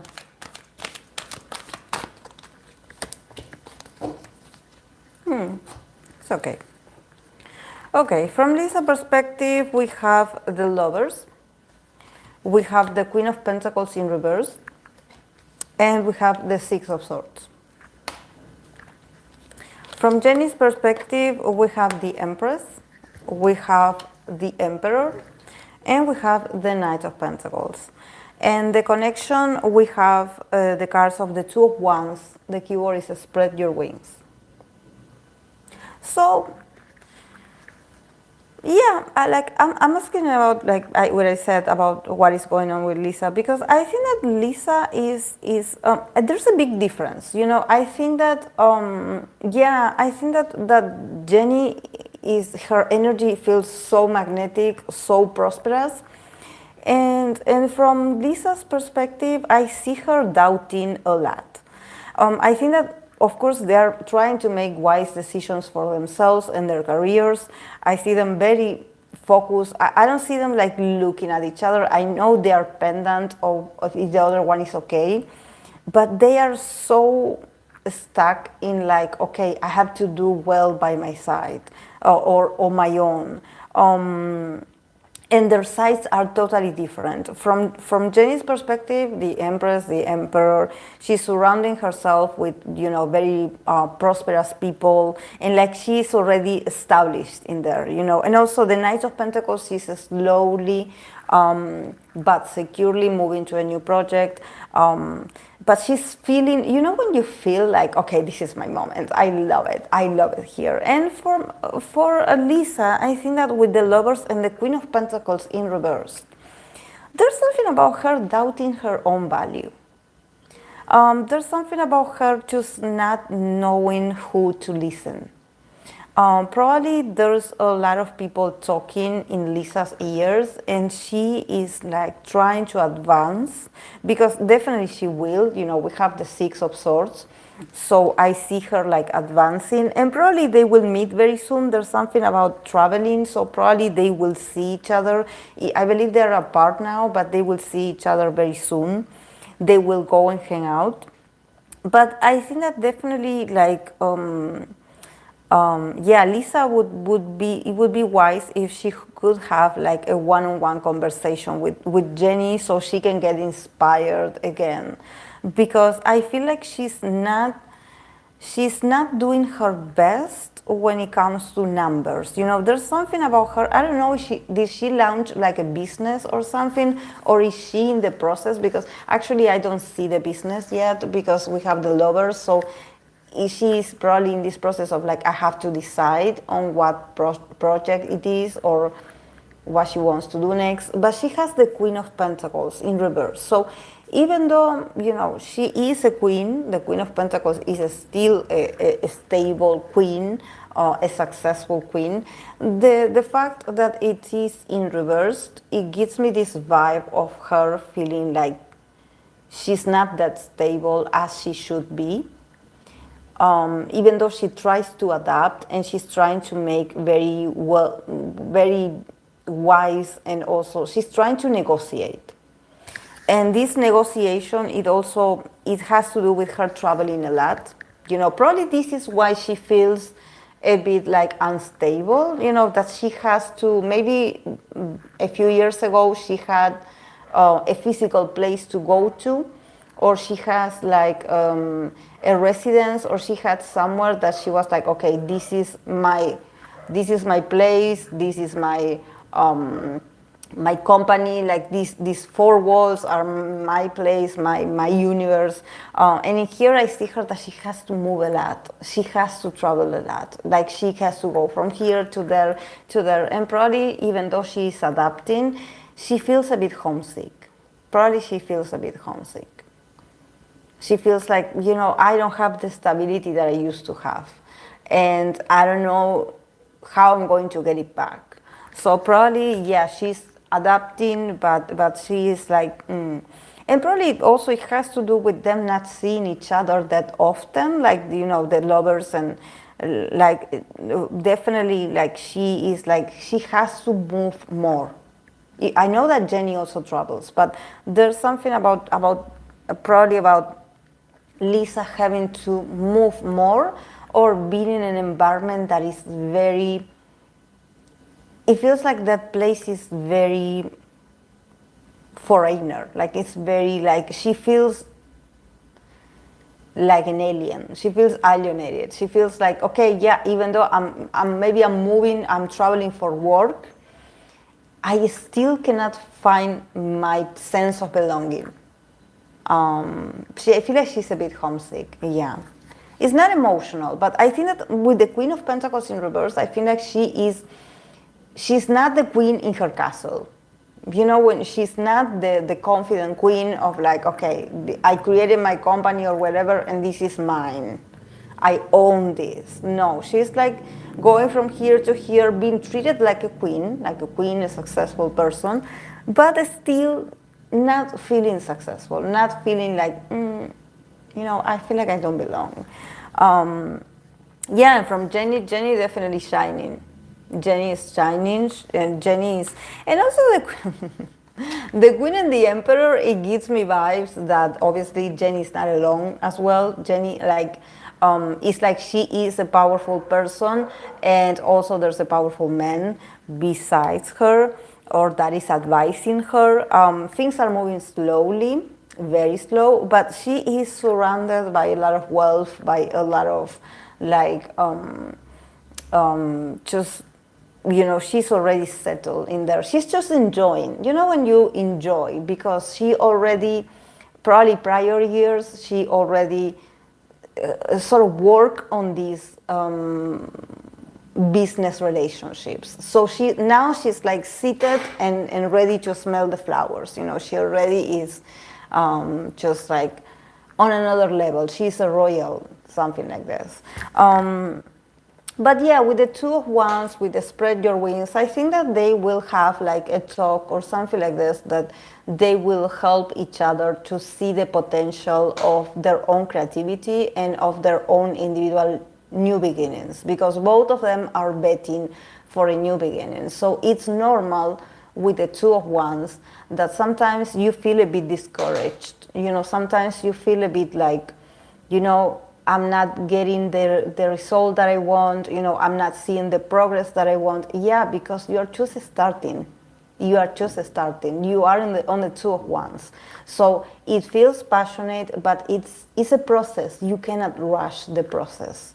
You just have to trust, like it says here, spread your wings and just fly higher, just dream higher, just ambition more. But yeah, initially it's going to feel like, okay, but where is the, where is the stability? Yeah, the stability, it takes a lot to develop, but they're doing great. I think that they just need to be there to be motivational for each other. And also I think that probably, since she got the Queen of Pentacles in reverse, Lisa, and Jenny is an earth sign. Jenny is like a Queen of Pentacles, I would say.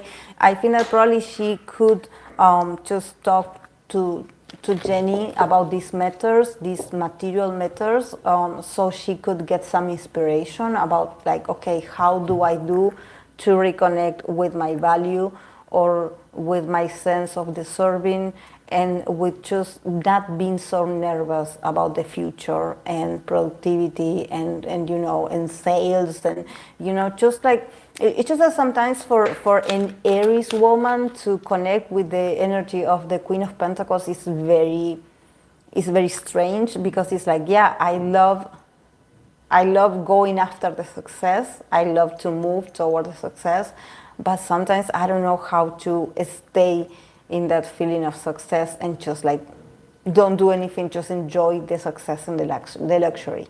So for her, it's like she probably is feeling anxious and nervous. It's like, okay, I cannot be sitting here just being pretty all day long. I have to do more.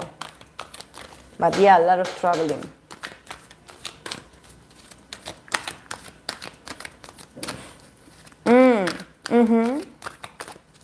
Hey, Hope.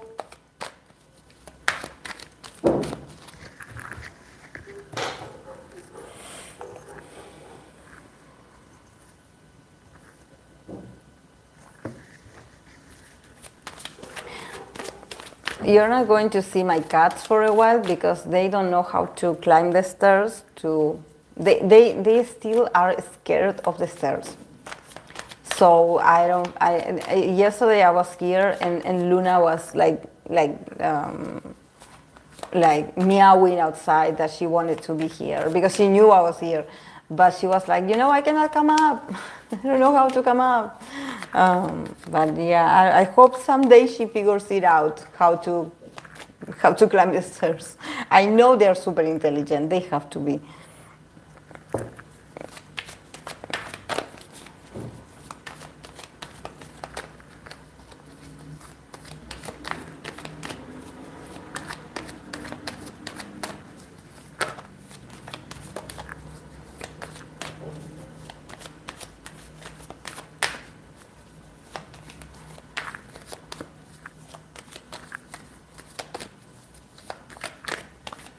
Okay, I'm going to continue with Mark and Geno.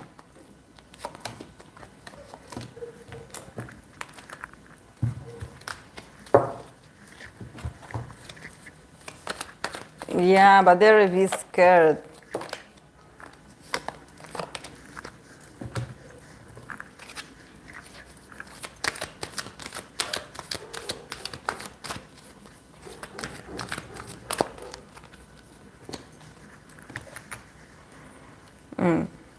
Okay, for Mark, we have the cards of the Six of Wands, the Hierophant, and the Seven of Pentacles. And from Geno's side, we have the Magician, we have the Page of Cups, and we have the Page of Pentacles. So yeah, they're doing very well actually. And we have from the other deck, Ace of Swords, Clarity of Belief. So actually, yeah, the friendship is doing very well. They talk a lot. I think that they feel very successful. They feel very successful. First of all, this is a very Mark reading, because we start with the six of Wands, the Hierophant, that it would be the company card, and the Seven of Pentacles, that is not the Seven of Pentacles, the Eight of Pentacles, that is Mark working on the details. So I think that Mark definitely is a great influence for Geno, because I believe that Mark always talks from a place of pride in himself and also in the company. Like, he is someone that is so secure and that is so thankful to the opportunities that he has been given. But he has this inner confidence. He's like, when I give my best, when I work, I actually get good results. So he has the mentality of a champion, I would say. Like as if he was a sort of athlete. Someone that all his life he had been training non-stop, like always adapting and changing. So I think that he comes into this friendship with this very optimistic point of view of like, we are doing our best. I'm proud of you. I'm proud of I don't want to say I'm proud of SM, but the company card is here. So definitely, you know, SM and Mark probably are one. And also, you know, the Hierophant is also, it means like the leadership that Mark has over Geno.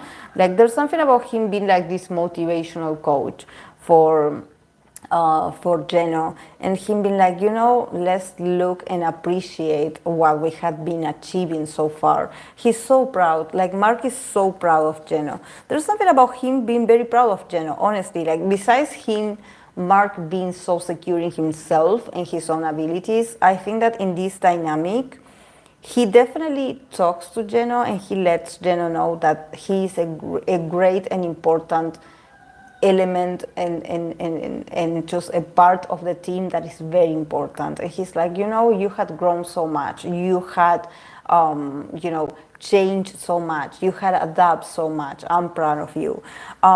Yeah, because definitely like Geno listens to Mark and also he receives it, you know, the Magician, the Page of Cups, the Page of Pentacles. Definitely I think that Geno just loves Mark, but also he feels like when he doubts a bit himself, you know, listening to Mark, it's like he's like, okay, if Mark says that I'm the best, like I'm going to go and do it. I'm going to adapt, and I'm going to listen to him. And I think that it's like, you know, I will go on stage and I will become, I will grab all my tools and all my knowledge and all my experience, and I will be the best. I will be competitive as well. Because if Mark can do it, if Mark, like, I think that all the members must feel like this when Mark talks to them. It's like if Mark praises you, you know that we know that the guy is busy and doing well. I feel like he feels like, you know, I feel like the protagonist. I feel like the main character when Mark talks to me. Like I feel like everything is possible. And also with the Page of Cups, it's like he loves it. He feels it like a love language. You know, when Mark compliments Geno, he feels like this is love.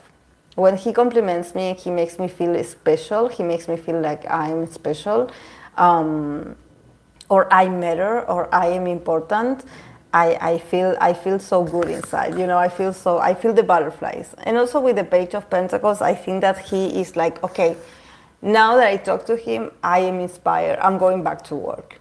I'm going back to work. And I think that probably this is their dynamic, you know, because both readings ends with Pentacles. So, you know, this is Mark working with the Eight of Pentacles, and this is Geno with the Page of Pentacles. So I see them like being like, okay, what do we do together as a friendship? We usually just, you know, work together. We go and practice together. We go and just like start working out, I don't know, whatever they do to improve themselves and their own skills. And this is the love language. This is what keeps them, this is like a way of saying, I love you. Okay, I'm here exercising with you, or I'm here practicing next to you. It's like, okay, you came early to practice, I'm here with you again. Because I feel like there's something about Geno being like, you know, I want you to know that I'm here for you, that, you know, that you can rely on me when you need help, or when you need me to assist you, or when you need me to be there. Like, I feel like he's like, I don't know how to say this. It's like someone that is supportive, but it's like, use me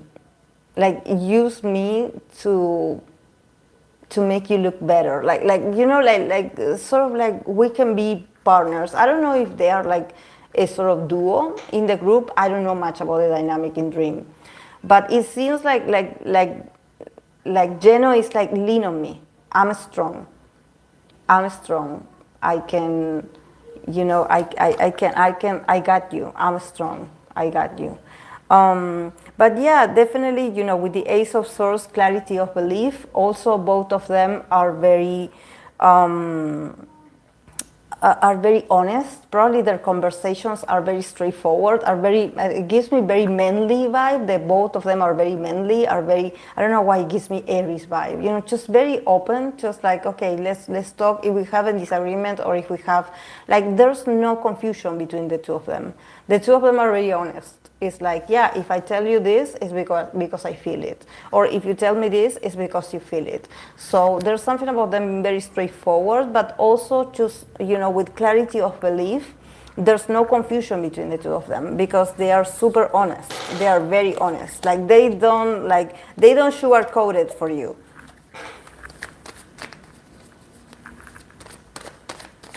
Bros behavior.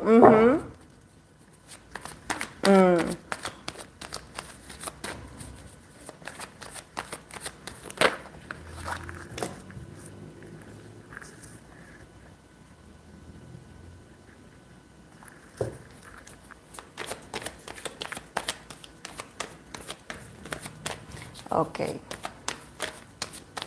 I'm going to continue with the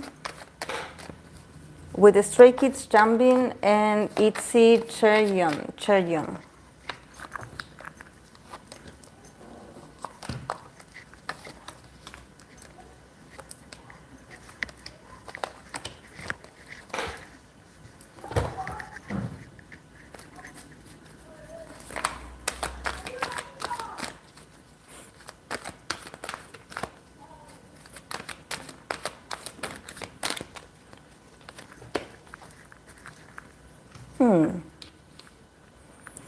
Okay. From Champion's perspective, we have the King of Cups, the Tower, and the Fool. And from Cherion's side, we have the Six of Pentacles, the King of Pentacles, and the Chariot. And they got the card of the Devil in this deck. So about this Stray Kids member, about Chambin, is it possible that he was in love with her at some point? If he had a crush on her? I think that it was a long time ago and it ended. It's not that he started a relationship, but I think that the way he sort of emotionally cared for her, like somehow like wanting to be like a father figure, like, okay, I'm sort of guiding you, or I'm telling you what to do because you are clueless, because you don't know, you're so, like, you don't know certain things, so let me tell you, or let me teach you, or let me guide you. But I think that the King of Cups is someone that, I don't know why, it gives me energy that he was interested in her, like emotionally. Like maybe he didn't realize that he was developing feelings, but definitely this is someone that initially he had feelings. Then the Tower, I think that there's something about him. I don't know if he felt like he was. There's something about Chambin that I think that he doesn't like to show vulnerability. There's something about him not knowing yet how to master. It's like he prefers to be the tough guy, or he prefers to be the masculine guy. So I think that maybe he got caught, or maybe he noticed someone was sort of like starting to be like, oh, you like her, don't you? This is why you always like, because I see that this is someone that their love language is acts of service, or maybe I feel like him acting like a father for her, being like sort of calling her out, or just being annoying, but it's like you love this person. Or you are emotionally involved and you have no idea that you are in your feelings and you have no idea. But I think that he destroyed it because I feel he felt a sort of embarrassment. So I wonder if someone said something and he felt like, oh my God, no, like this, no one is supposed to sort of see this, because I feel like he didn't even acknowledge it himself.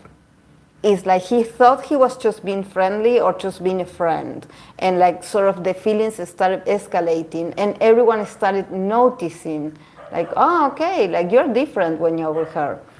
And I feel like he got so scared. He was like, oh, no, no, no, no, no, no, no, no, no, no. And I think that probably something broke in their connection. With the Fool, I think that he is, I don't think that he's evading her, like he's like running away from her, but probably the way he now engages or the way he communicates with her is very different from the usual dynamic that they used to have.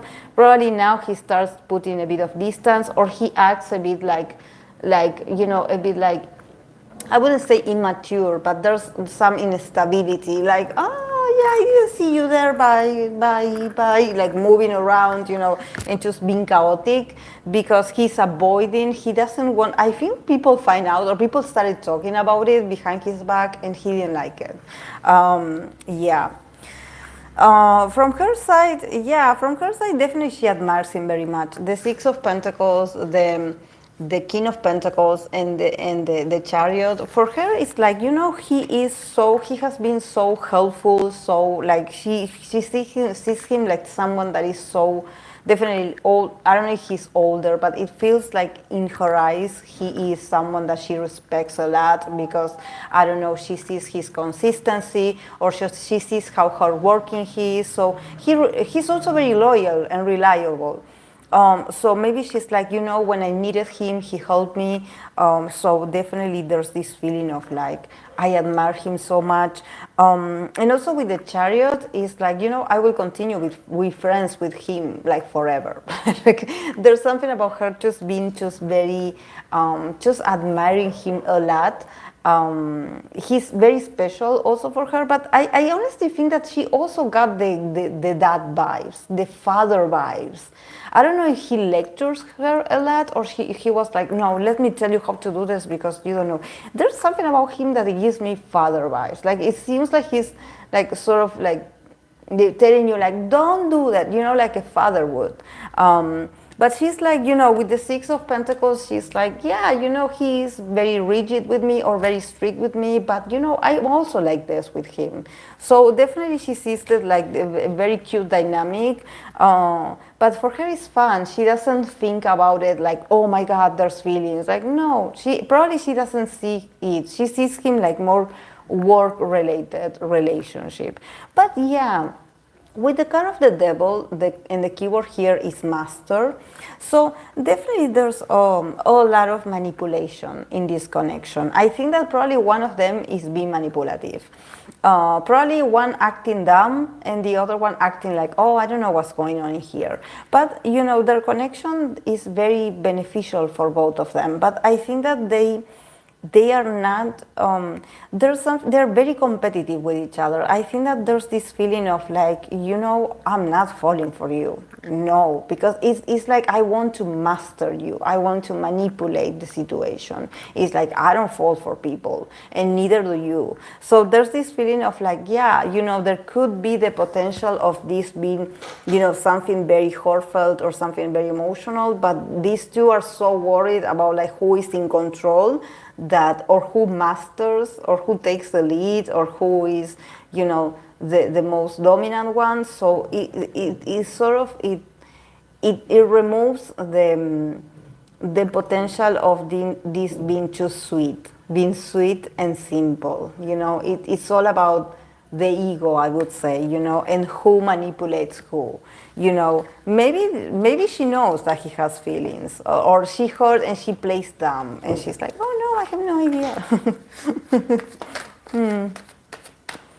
Yeah. Yeah, it aligns more with work friends. Yes, definitely.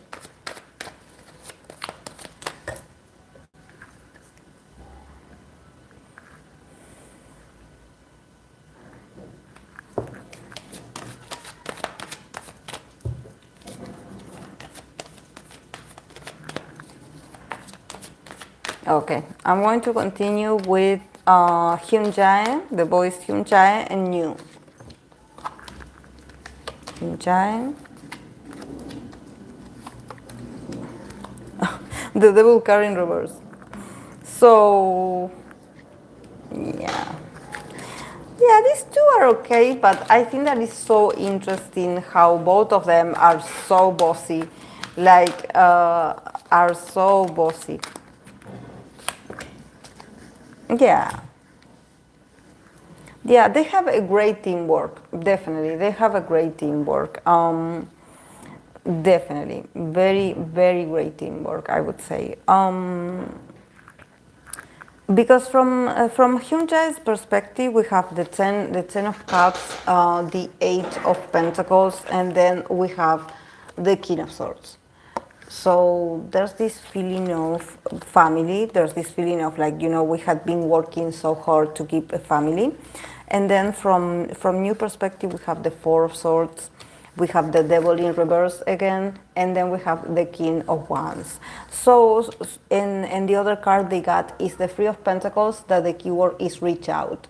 So I think that this year is a year of a lot of collaboration. Probably you're going to see you're going to see Hyunjae and you having more interactions together, or actually working more together.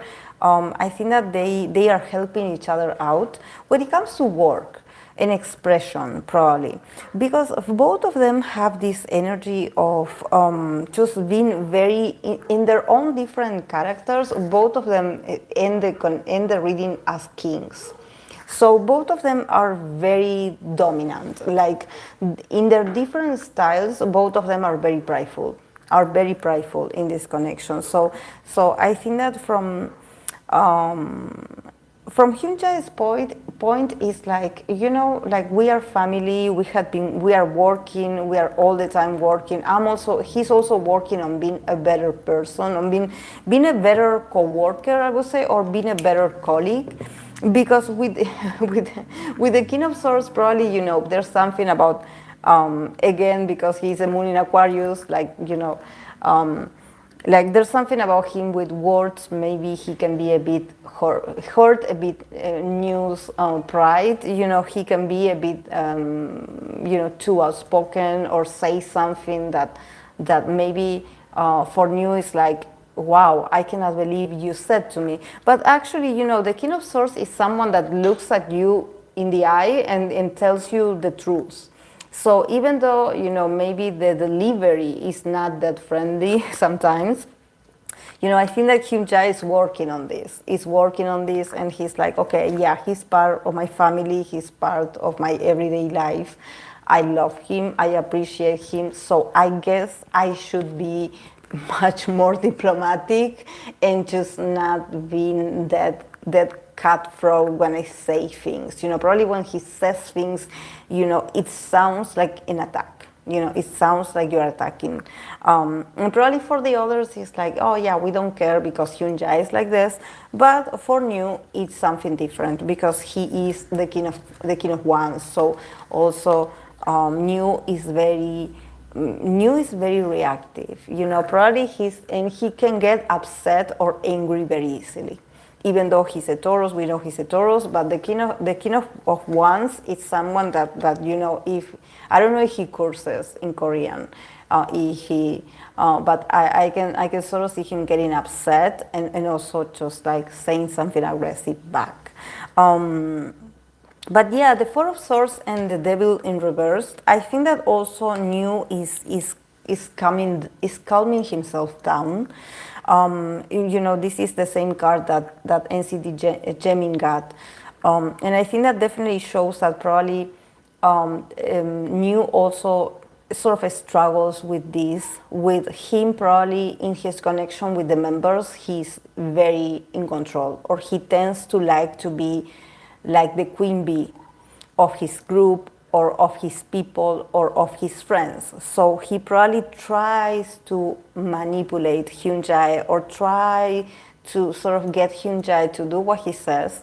And I think that here with the 4 of Swords and the Devil in reverse, there's something about him sort of allowing his relationship with the members to be much more authentic. And also to not get so toxic, to not get so obsessed with what you did to me or what you said to me about the other day. I don't forget what you said to me. There's something about probably New also this year is a year of a lot of peace, a lot of peace of mind, him slowing down, him not taking things so seriously, him probably trying to be much more flexible, and not trying to always control the others. I think that also with the King of Wands, even though we see that New is beautiful, and he is very Venusian, but there's something very very aggressive about New, very bossy, very authoritarian, and also that if he has to argue with you, he will go full force on you.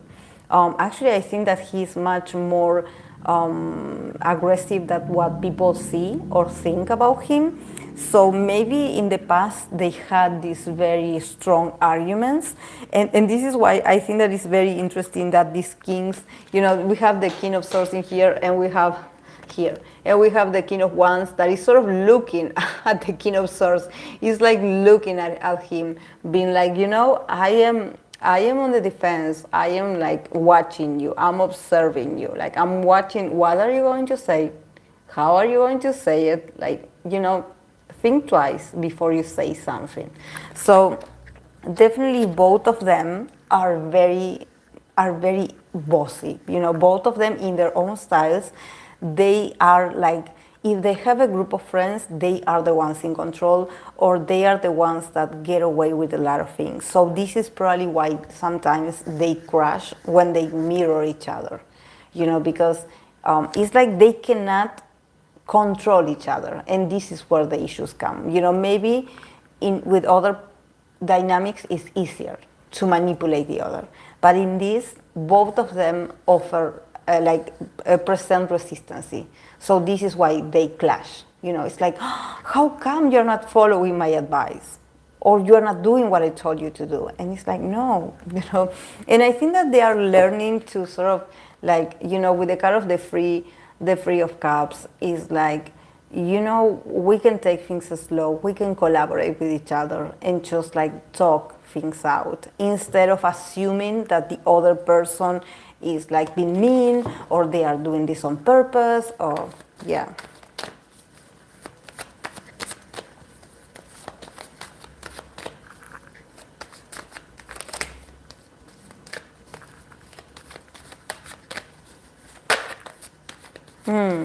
Yeah.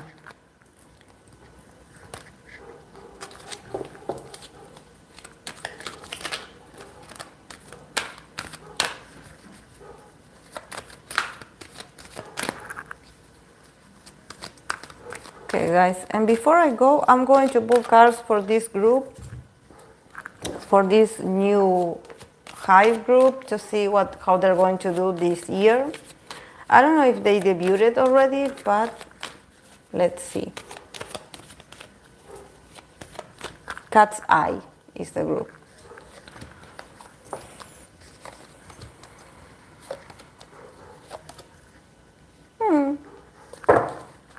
If they didn't debut already, they're going to debut.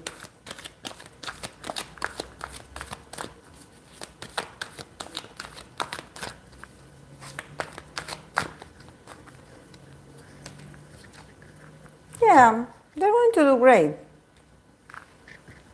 We have, for Cat's Eye, we have the Ace of Cups, we have the Ace of Wands, the Chariot in the middle, we have the Ace of Swords, and we have the Page of Swords. So yeah, they're if they're not debuting, they're debuting soon, or if they're debuted and you're waiting, probably there's going to be advances. I see a lot of new beginnings and new ideas for them. And from the other deck, they got the card of the Nine of Pentacles, well-deserved reward. So also they could become very popular. Very popular. Or actually achieve something for themselves. I honestly, I think that, yeah, they're advancing, but yeah, could this be that, do they have an issue with a member, or are they going to have an issue with a member? Because I see someone here with the Ace of Swords and the Page of Swords. And no, this is not about Hive having an issue with Binhee Jin, because, people get very people get very like everything is about Minhijin now, and Hive and the whole. This has nothing to do with this.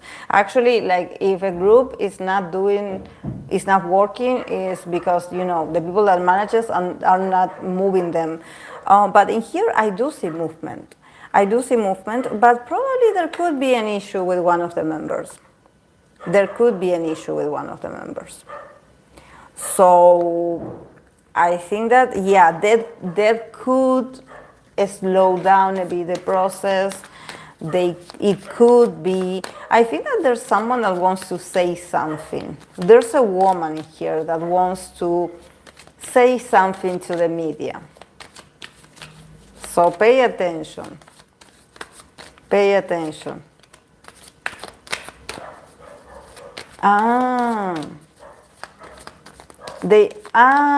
debuted June 20.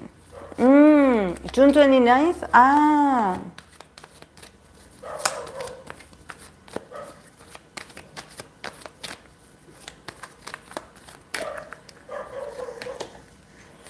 Yeah. There's news coming. There's a woman. There's someone that is going to spill the tea about this group. I don't think that she's going to say something that is going to be controversial. Probably it's not a member. Probably could this be a former member? Because I feel like this person is going to say something. But I mean, they have the Nine of Pentacles, so the group, I don't know why, I think that, yeah. The group, the Nine of Pentacles, well-deserved reward, and it's about probably, I don't know about these girls, I don't remember them, but there's something about them, are they very popular on their own? Like, do they have already fans, or are they very popular? Because I feel like they will get a recognition, or they will get a reward for waiting, or probably the fans will get something for waiting. But I don't see postponement. I don't see. I just see that someone is going to say something. But yeah, they are buzzing. They are working. There's like the ideas and everything is already happening. So yeah, guys. So yeah, wait for them.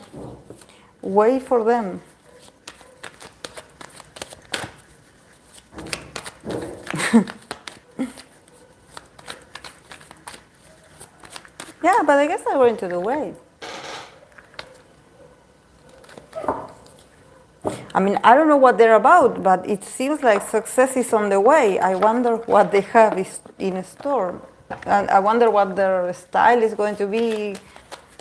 Like, I don't know, it feels like it's so weird because it's, for me, it's so weird, especially when we're talking about a group that just debuted.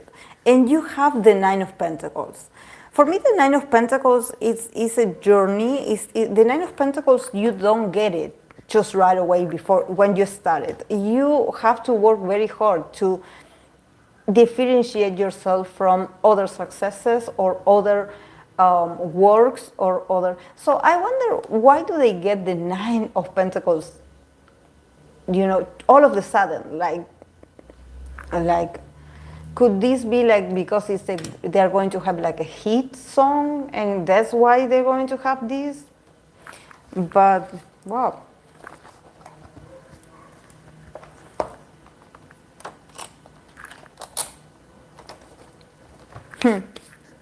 Yeah, definitely no. No, that man.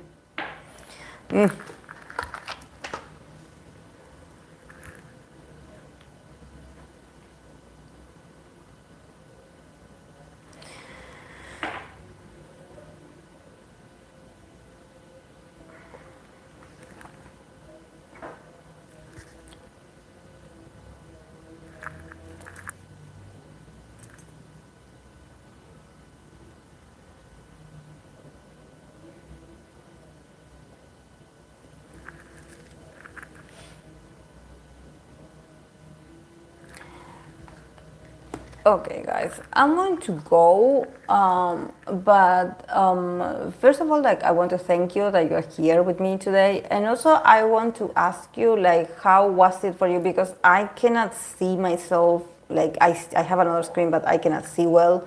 So, how was it this new setup or the experience visually? Like, do you think that I think that I should turn off the light, this light of here, and this that you see, the ray that you see over there is because it's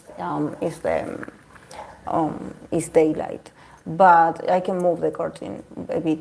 But I wanted to ask you guys, how was it for you that you were watching?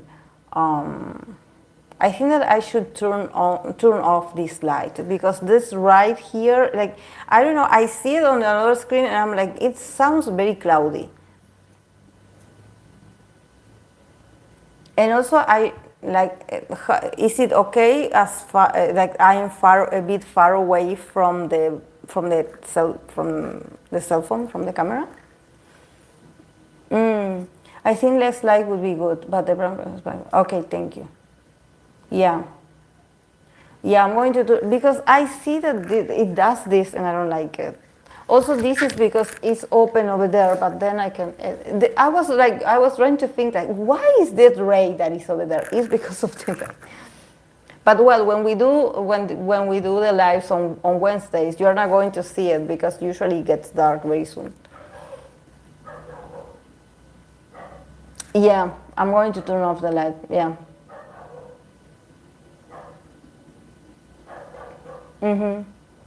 Yeah, because I'm like,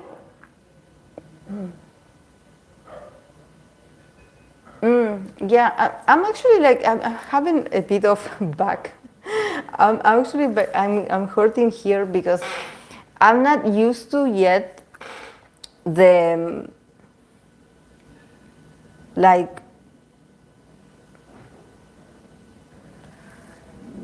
the position. Like, I think that the table is very slow and I sort of have to look down, and it's not like the table that I had downstairs.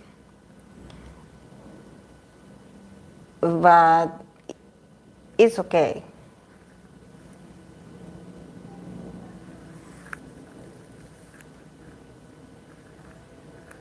Yeah, that's what I wanted to. But actually, I'm going to change the tripod so I can get the camera a bit much more down, like, so you can see here. Like, not so much like that's upstairs, look more down, so you can get here.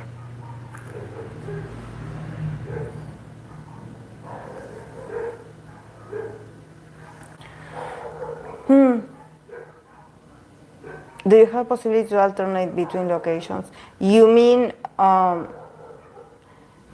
yeah, my idea is to do them here.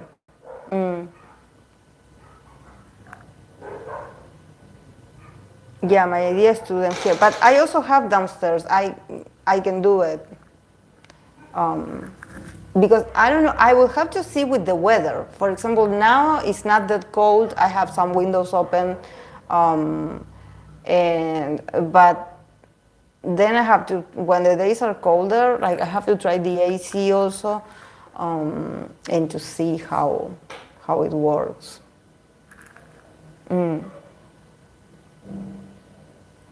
But yeah, like, I don't know. I think I will have to get something to get the table a bit up, a bit tiny bit, because I cannot even, like, get the chair to, to.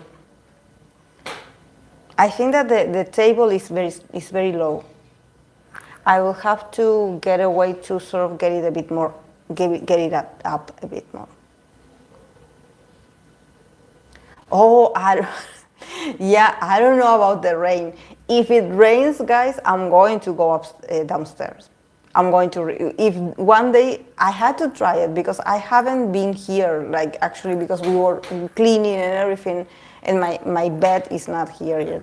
So I don't spend that much time here. I actually came here today just to record. But we'll have to see about the rain. I hope it's not that loud. We'll see. But in that case that it gets too loud, I'm going to go downstairs.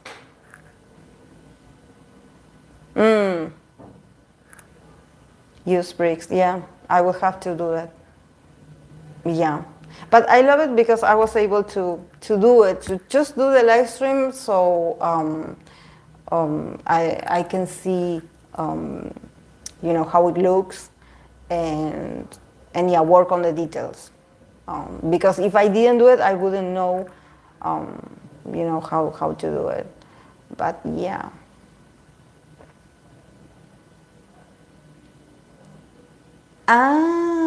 Do you have a low? I mean, this is actually in the highest. You remind me, Nut. This I can get a bit. I can lower the chair, I believe. I can lower the chair.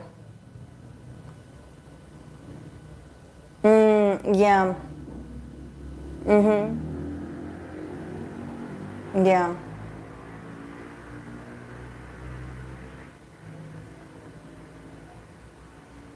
Yeah, thank you. Thank you, Nuit, because I didn't think, instead of moving the table, I can lower the chair. You're right about that. Yeah, well, I will have to turn this one off. Yeah, there's no need to have it off. To have it on, actually. Because if I have the ring light, if it works, I'm going to have to get a different one, because this is getting on my nerves. Like, I have to, this one that I have on right now, it's the warm light, the light that is not even the brightest. It's the one that is orange, kind of orange. So, but yeah. Thank you, guys. Thank you. Yeah, it's, I don't know if you can see it. If I move it.